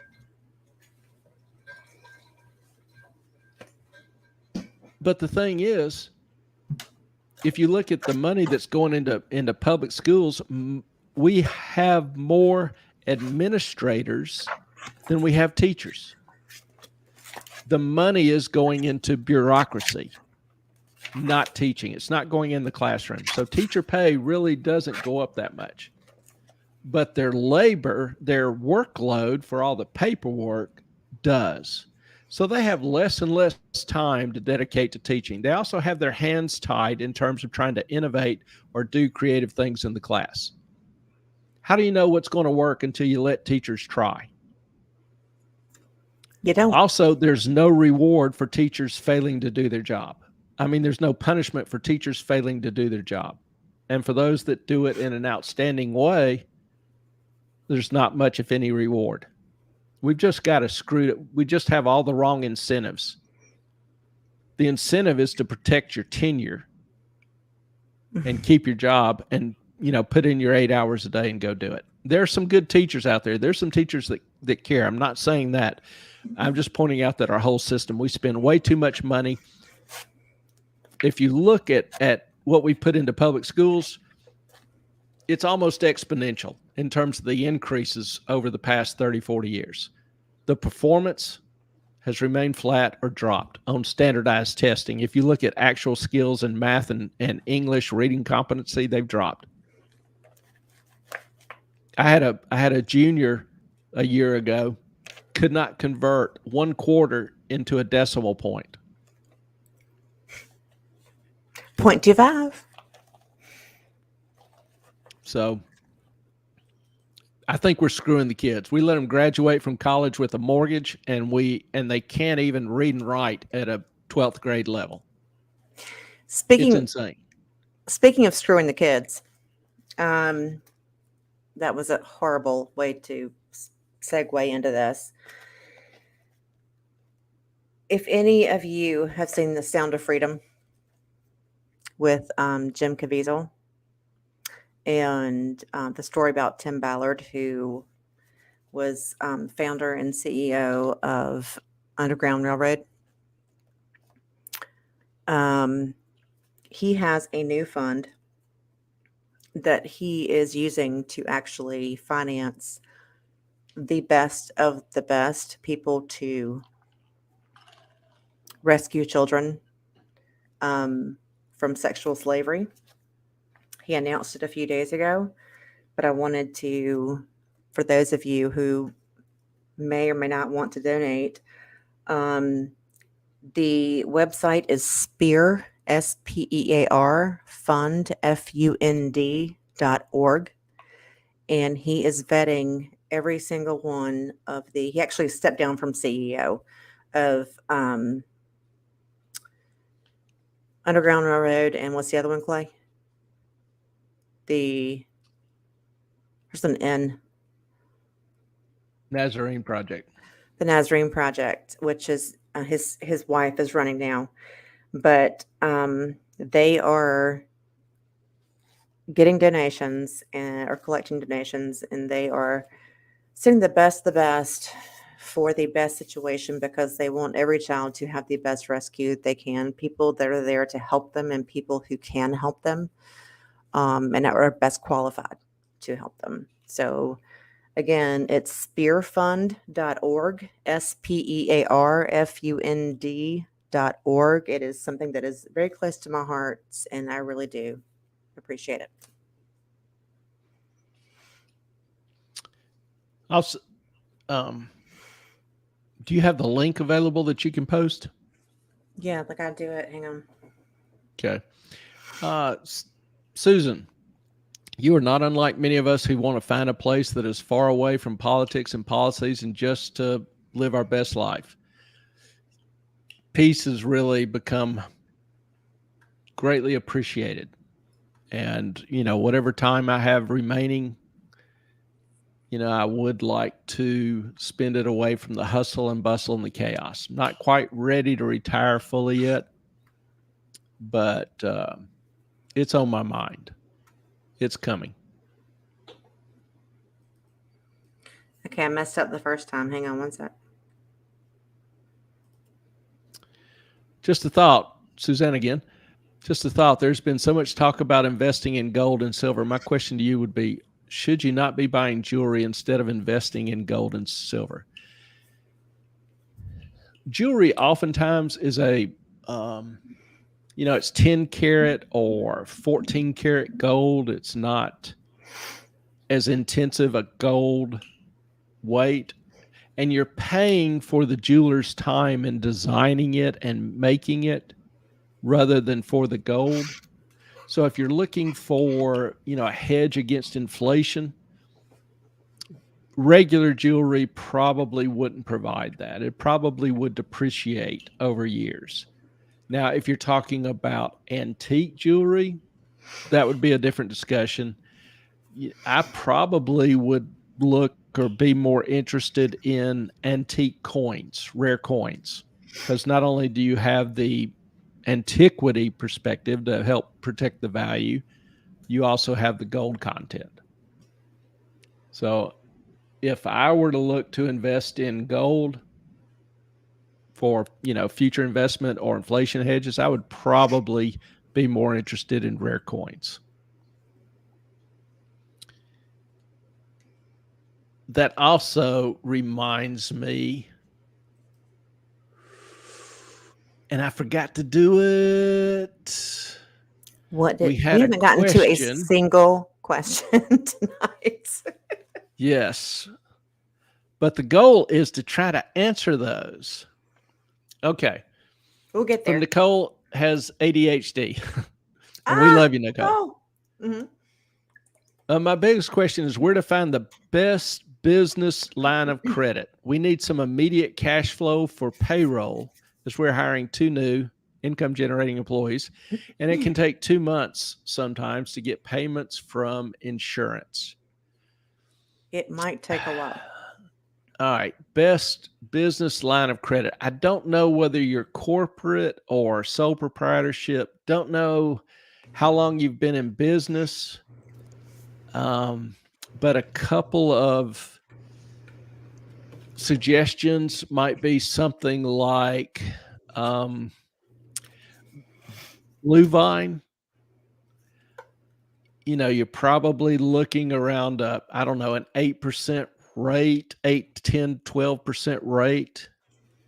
Now they have different requirements. Like, you know, they need you to be in business at least 24 months, have some minimum annual revenue over that time. It can be, you know, 300 to 500,000.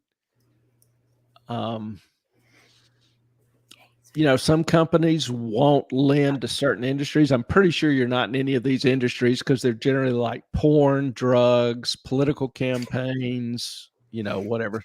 Maybe car dealership. Sparefund.org. Yeah. For as far as banks, for an unsecured line of credit, unsecured just simply means you're not posting collateral. Like you're not putting up your house. Now, if you could, you know, getting a homeowner's equity line, for example, if you're a sole proprietorship, getting a homeowner's equity line of credit would let you tap some of the equity in your house, and then that would make that interest tax deductible. It's tough to do now, though, because we're going into what people may say is a recession, and the banks are not as willing to do that. Less willing to lend now, but you know, Wells Fargo is pretty good at that.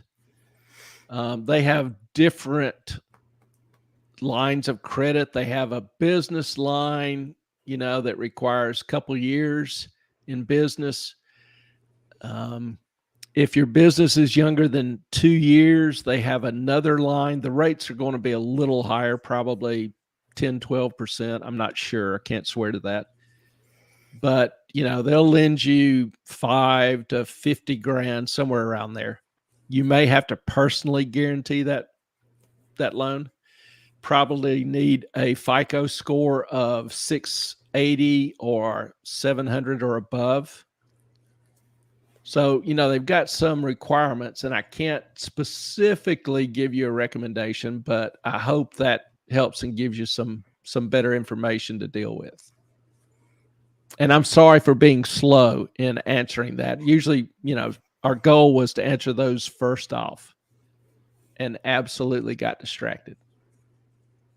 Yeah, I don't know how that happens, but we haven't talked about anything that we planned to tonight, which is kind of funny to me.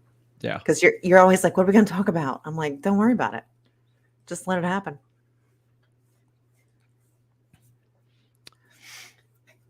Oh, did I answer the previous question? Yes. Okay. Another one from Crazy Cat Queen. Intro criminology prof gives outlines and supposed to add to it. Last week, Gal raised her hand and stated the outline didn't have all the stuff he was talking about. Response, better write it down then. Heck yeah, man. One of two. There's another one. I had to work to stifle my laughter. Thank goodness I'm front center in class. No kidding, right? Yeah. I just, you know, I'm quote unquote having an online class now, and had a test last week. And out of 23 students, 4 of them forgot to take it. And they're emailing me going, you know, can I get an extension or whatever? And I'm like, no, Nope. nope. I even emailed him and told him the test was coming up in 2 days to no avail. Stupid should hurt.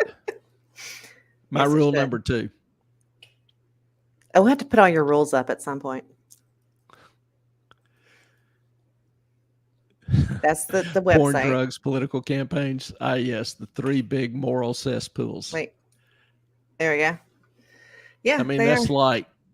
like investing in Vegas, isn't it? It ends up being kind of It profitable is. sometimes. I guess. Ellen will like Oh, this one. sorry. The cutest. That's She the is the cutest dog. What breed? She's not the cutest dog. She is also the sweetest dog. Clay's like, she's freaking annoying, but she's so cute and she's so sweet.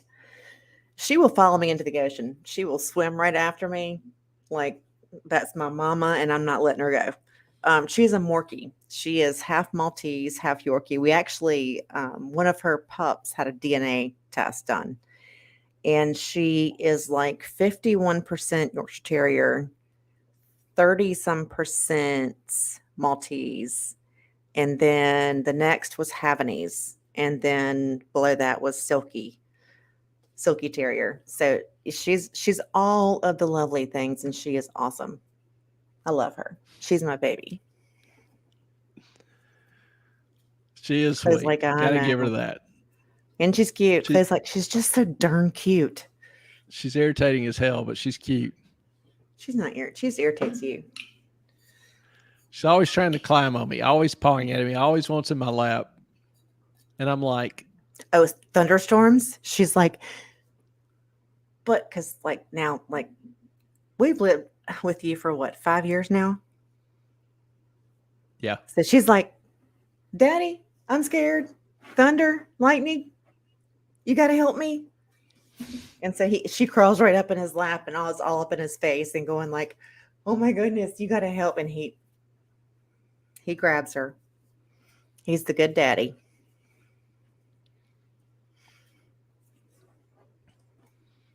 Brentwood. He's got nothing. He's like, okay. I'm using everybody's first name. Uh-huh. It's safe that way. Love hanging out like this. We do too. We love it too. Everybody's smiling and happy, and we cover some stuff, and it's a good night. It's a good night. KP, never a dull conversation here. Well, that's doing part. Negative. No small part to y'all. Thank you. Crazy cat queen. Tallulah is so fracking cute. She, Lexi, my Coton, and Chimi, multi-mix, could be 6 sisters. Aww. Say that 10 times fast. Well, she's got like these spots on her back, I know she's got a little rash here. We're taking care of that. Oh my gosh, she's just a love bug though. Yeah, I don't know if that's some sort of heat rash or not. They had it last summer too, and hers is starting to heal. Mm-hmm. But it's still a little red and inflamed. But yeah, they've been scratching a lot. Yeah, I don't get enough licks though. I mean, she's just nonstop with the tongue. Nonstop. Mm-hmm. It's not like, I love you, I'm going to give you a couple kisses here and lay down and go to sleep. No. No, I think she's like a hummingbird. She will do that until it stops, until you stop her. Her tongue is rolled up into her head. Bless her, she's not real smart, but she is sweet and cute as she can be, and she is my baby.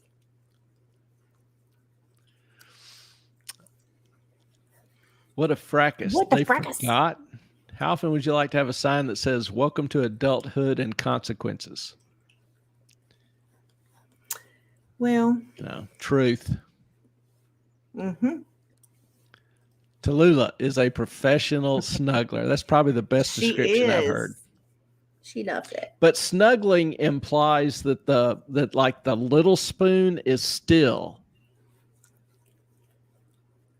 She's not still. Oh, she's always still. She just wants to always sit licking. in your lap. Well, when she stops licking, she just lays with you. Like, she just cuddles with me, Like she'll just lay there with me and I'll just start kind of, because Clay will tell you I have to rub something while I'm sitting still. And he's like, stop touching me. You are irritating me. Not because he's a turd, just because like it's the constant, like, how do we, like, rub. He's like, okay, I'm raw. Stop. Yeah, she Um, literally will rub skin raw yeah, in but one Tallulah spot. likes it. Tallulah doesn't mind my You'll incessant rubbing, notice and so she I has not allow stopped her. licking. I allow her licking because I am an incessant petter. It's a thing, isn't it? Yeah, she has not stopped licking. She will not stop licking. No, she won't. Till I say, no, what tongue? Kissy tongue. Sky Ricky. Sky is the name of one of my dogs, and Ricky my other dog. I was Aw. kind of curious how the name came about, but that's a good use of names there. Good application. Nope. KP, my dog's name is Luna, but I often call her by a nickname, which is Kiki. Kiki. How I does like she it. have a name like Luna and get called Kiki? It doesn't matter. It's all That's good. cute. Got to be a story behind that, but it's I'm cute. sure there is. Ruru.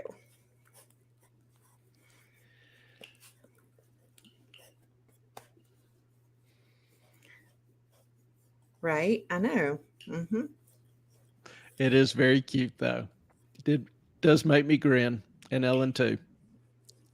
You see the tongue still going even though she's licking nothing?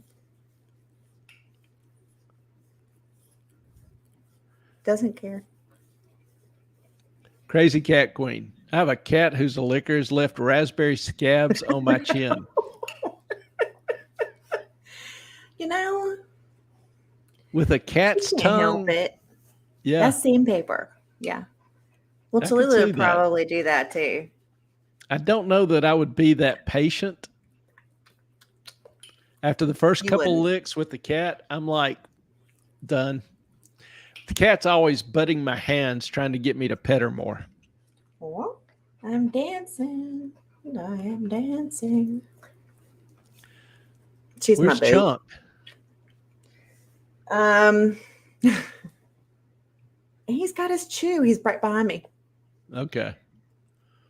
He's chews and the spherical things are his obsession. I can't say the word. Yeah. BALL. Uh-huh. The I've spherical never seen a thing. dog obsessed. He carries it with him all around. He constantly wants to retrieve it. I mean, seriously, at night, I'll throw it 100 times and he's still ready for more. Never I tires of keep it. I keep telling him he's a terrier, and he just does not understand that he's not a retriever. I'm like, you're a terrier. My pug puppy's name is Green Green Green bean. Bean. He's the cutest and smartest in a liquor too. That's funny. Aww. We need to have a pup night. Have everybody send We in their do. pictures, Uh-huh. and then I'll throw them up and Like let vomit everybody them. tell a story about their pup. We need to get Nicole has ADHD to put like a little, what do you call them? Help me out, somebody Montage. up. Yeah, together of all the puppies. That would be cute. Mm-hmm. That would be cute. Lady in Black at Crazy Cat Queen. Criminology was half of my double major. Interesting stuff. Psychology was the other half.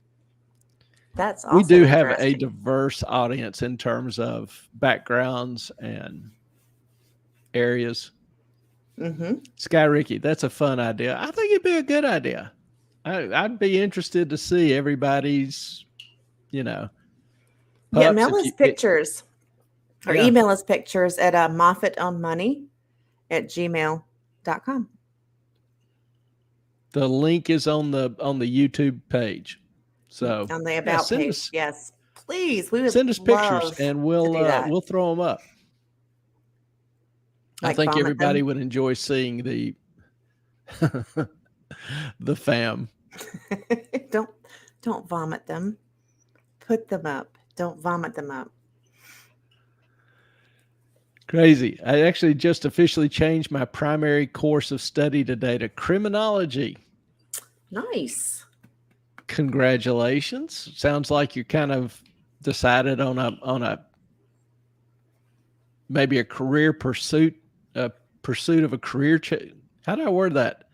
A different career? Something like that. What made you decide to switch to criminology?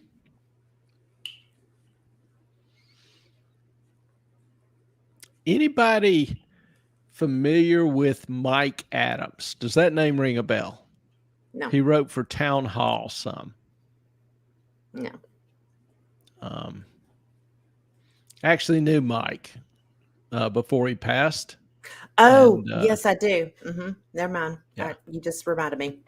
Yeah, he was of some renown, good, bad, or indifferent, but he gave some of the school administration hell.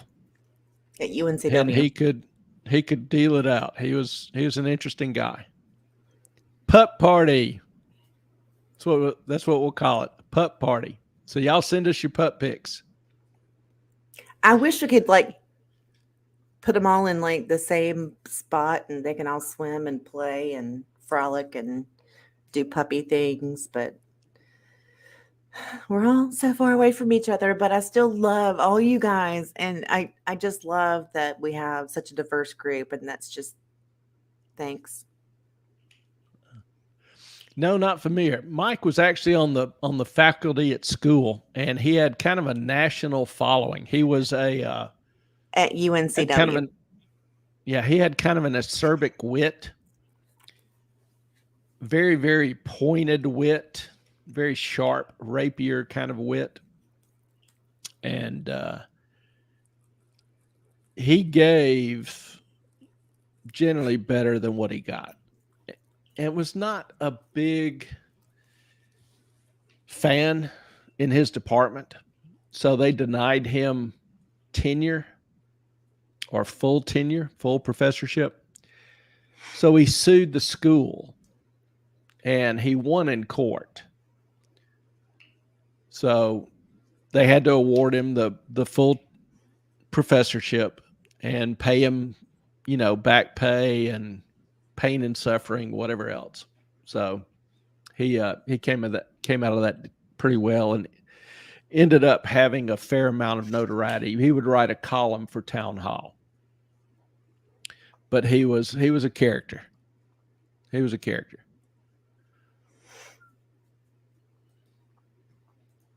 Brentwood, petless for a few years. Congratulations on that too. If we congratulate somebody with a pet, we ought to congratulate them without a pet. Unless you want a pet. Since I lost my sweet kitty, every pet I've had found me, so just waiting on the next one to come along. I can make some suggestions. Clay Moffitt, no. You may not give away my dogs or my cat. I'm sorry. It's funny when they need something, she calls them mine. No, when they misbehave and they're talking, I'm like, your dog needs something. I don't know what it is. More pets. Usually it's your son needs something. Your boy, who is. He just wants somebody to throw the ball. Still chomping on the chew. He is a cute little booger. He's not photogenic. We talked about that last time. You hold him up, he's just this big black blob. You can't really discern facial characteristics. But if you look at him directly when he's close to you, his little teeth stick out just a little bit from underneath his lip. He's got a little underbite. Yeah, and he's got this little button nose and these two black eyes staring at you. Obviously, Clay can't stand him. And he's goofy looking, but it's just damn cute. It's like he's got this little grin thing going. It's just, anyway, I won't try to mimic the dog. I need another drink. Oh, you're cracking me up. Brentwood Chic. Clay, I'm not making an enemy of Ellen by taking one of hers. You wouldn't be making an enemy of her. She'd come visit you often. How cool would that be? Yeah, Clay would just say it got lost, but No, he knows better than to take this one. I would just say it's taking a tour of Tennessee. Mm-hmm. Because I've had this one for what, 6, 7 years. She's my boo.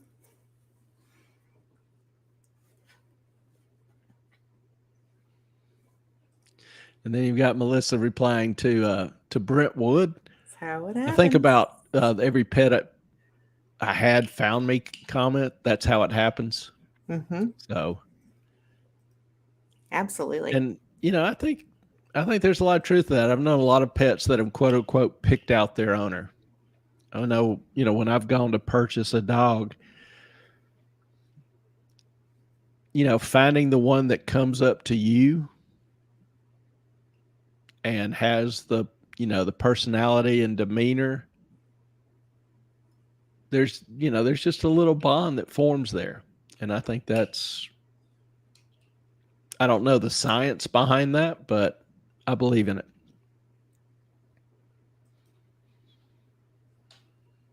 Crazy Cat Queen. I've always been interested in the intersection between psychopathology, excuse me. Pathology, yeah. Yeah. And criminality. And criminality. And Florida State has the #1 criminology program in the U.S. and the preeminent biosocial criminal prof. Didn't know you were going to Florida State. It's a good school. Has a good econ program as well. Has a number of good programs. It's a good school. So congrats to you. That's awesome. I follow criminal profiler Pat Brown. You might like her educational channel if you have time. Okay, getting some vibes here. We need to start doing criminal profiling. So Crazy Cat Queen, you're going to need to prepare a show. We'll have pup night. We'll have criminology night. It's about Ellen time to go bed night. Yeah, it is getting a little bit long in the tooth for us. Normally we aim for somewhere around 9. One question, but next time we'll get to all the questions. But we like chatting with you guys. It's been so much fun. I really enjoyed it. And Nicole, again, sorry for taking so long. It's a little embarrassing. Really meant to do that at the start. That's our goal. Anybody that leaves a comment on our YouTube page, those will be the first questions we try to answer. Oh, look at this one now. Cooking night with Guy Ricky. Ellen and Clay. Let's have cooking night with Ellen and Clay. I'll be glad to demonstrate my mastery of soup preparation. I'm really kind of the chef around here, believe it or not. Yeah, believe it or not. People wouldn't believe it. But we could probably do something like that. Have a little live stream with us cooking. I mean, you're a good second chef. I mean, you cut things well. I don't. Yeah, for me, when I was single, dinner would normally consist of a can of soup. And then if I wanted to get fancy, I'd pour it out of the can and heat it up. Now, I can cook some things. I follow a recipe pretty well. But Ellen is really, excuse me, Ellen can look in the pantry or the refrigerator or whatever and just say, well, I take this, and this, and she puts it together, and it ends up being really good. That's not a gift I have.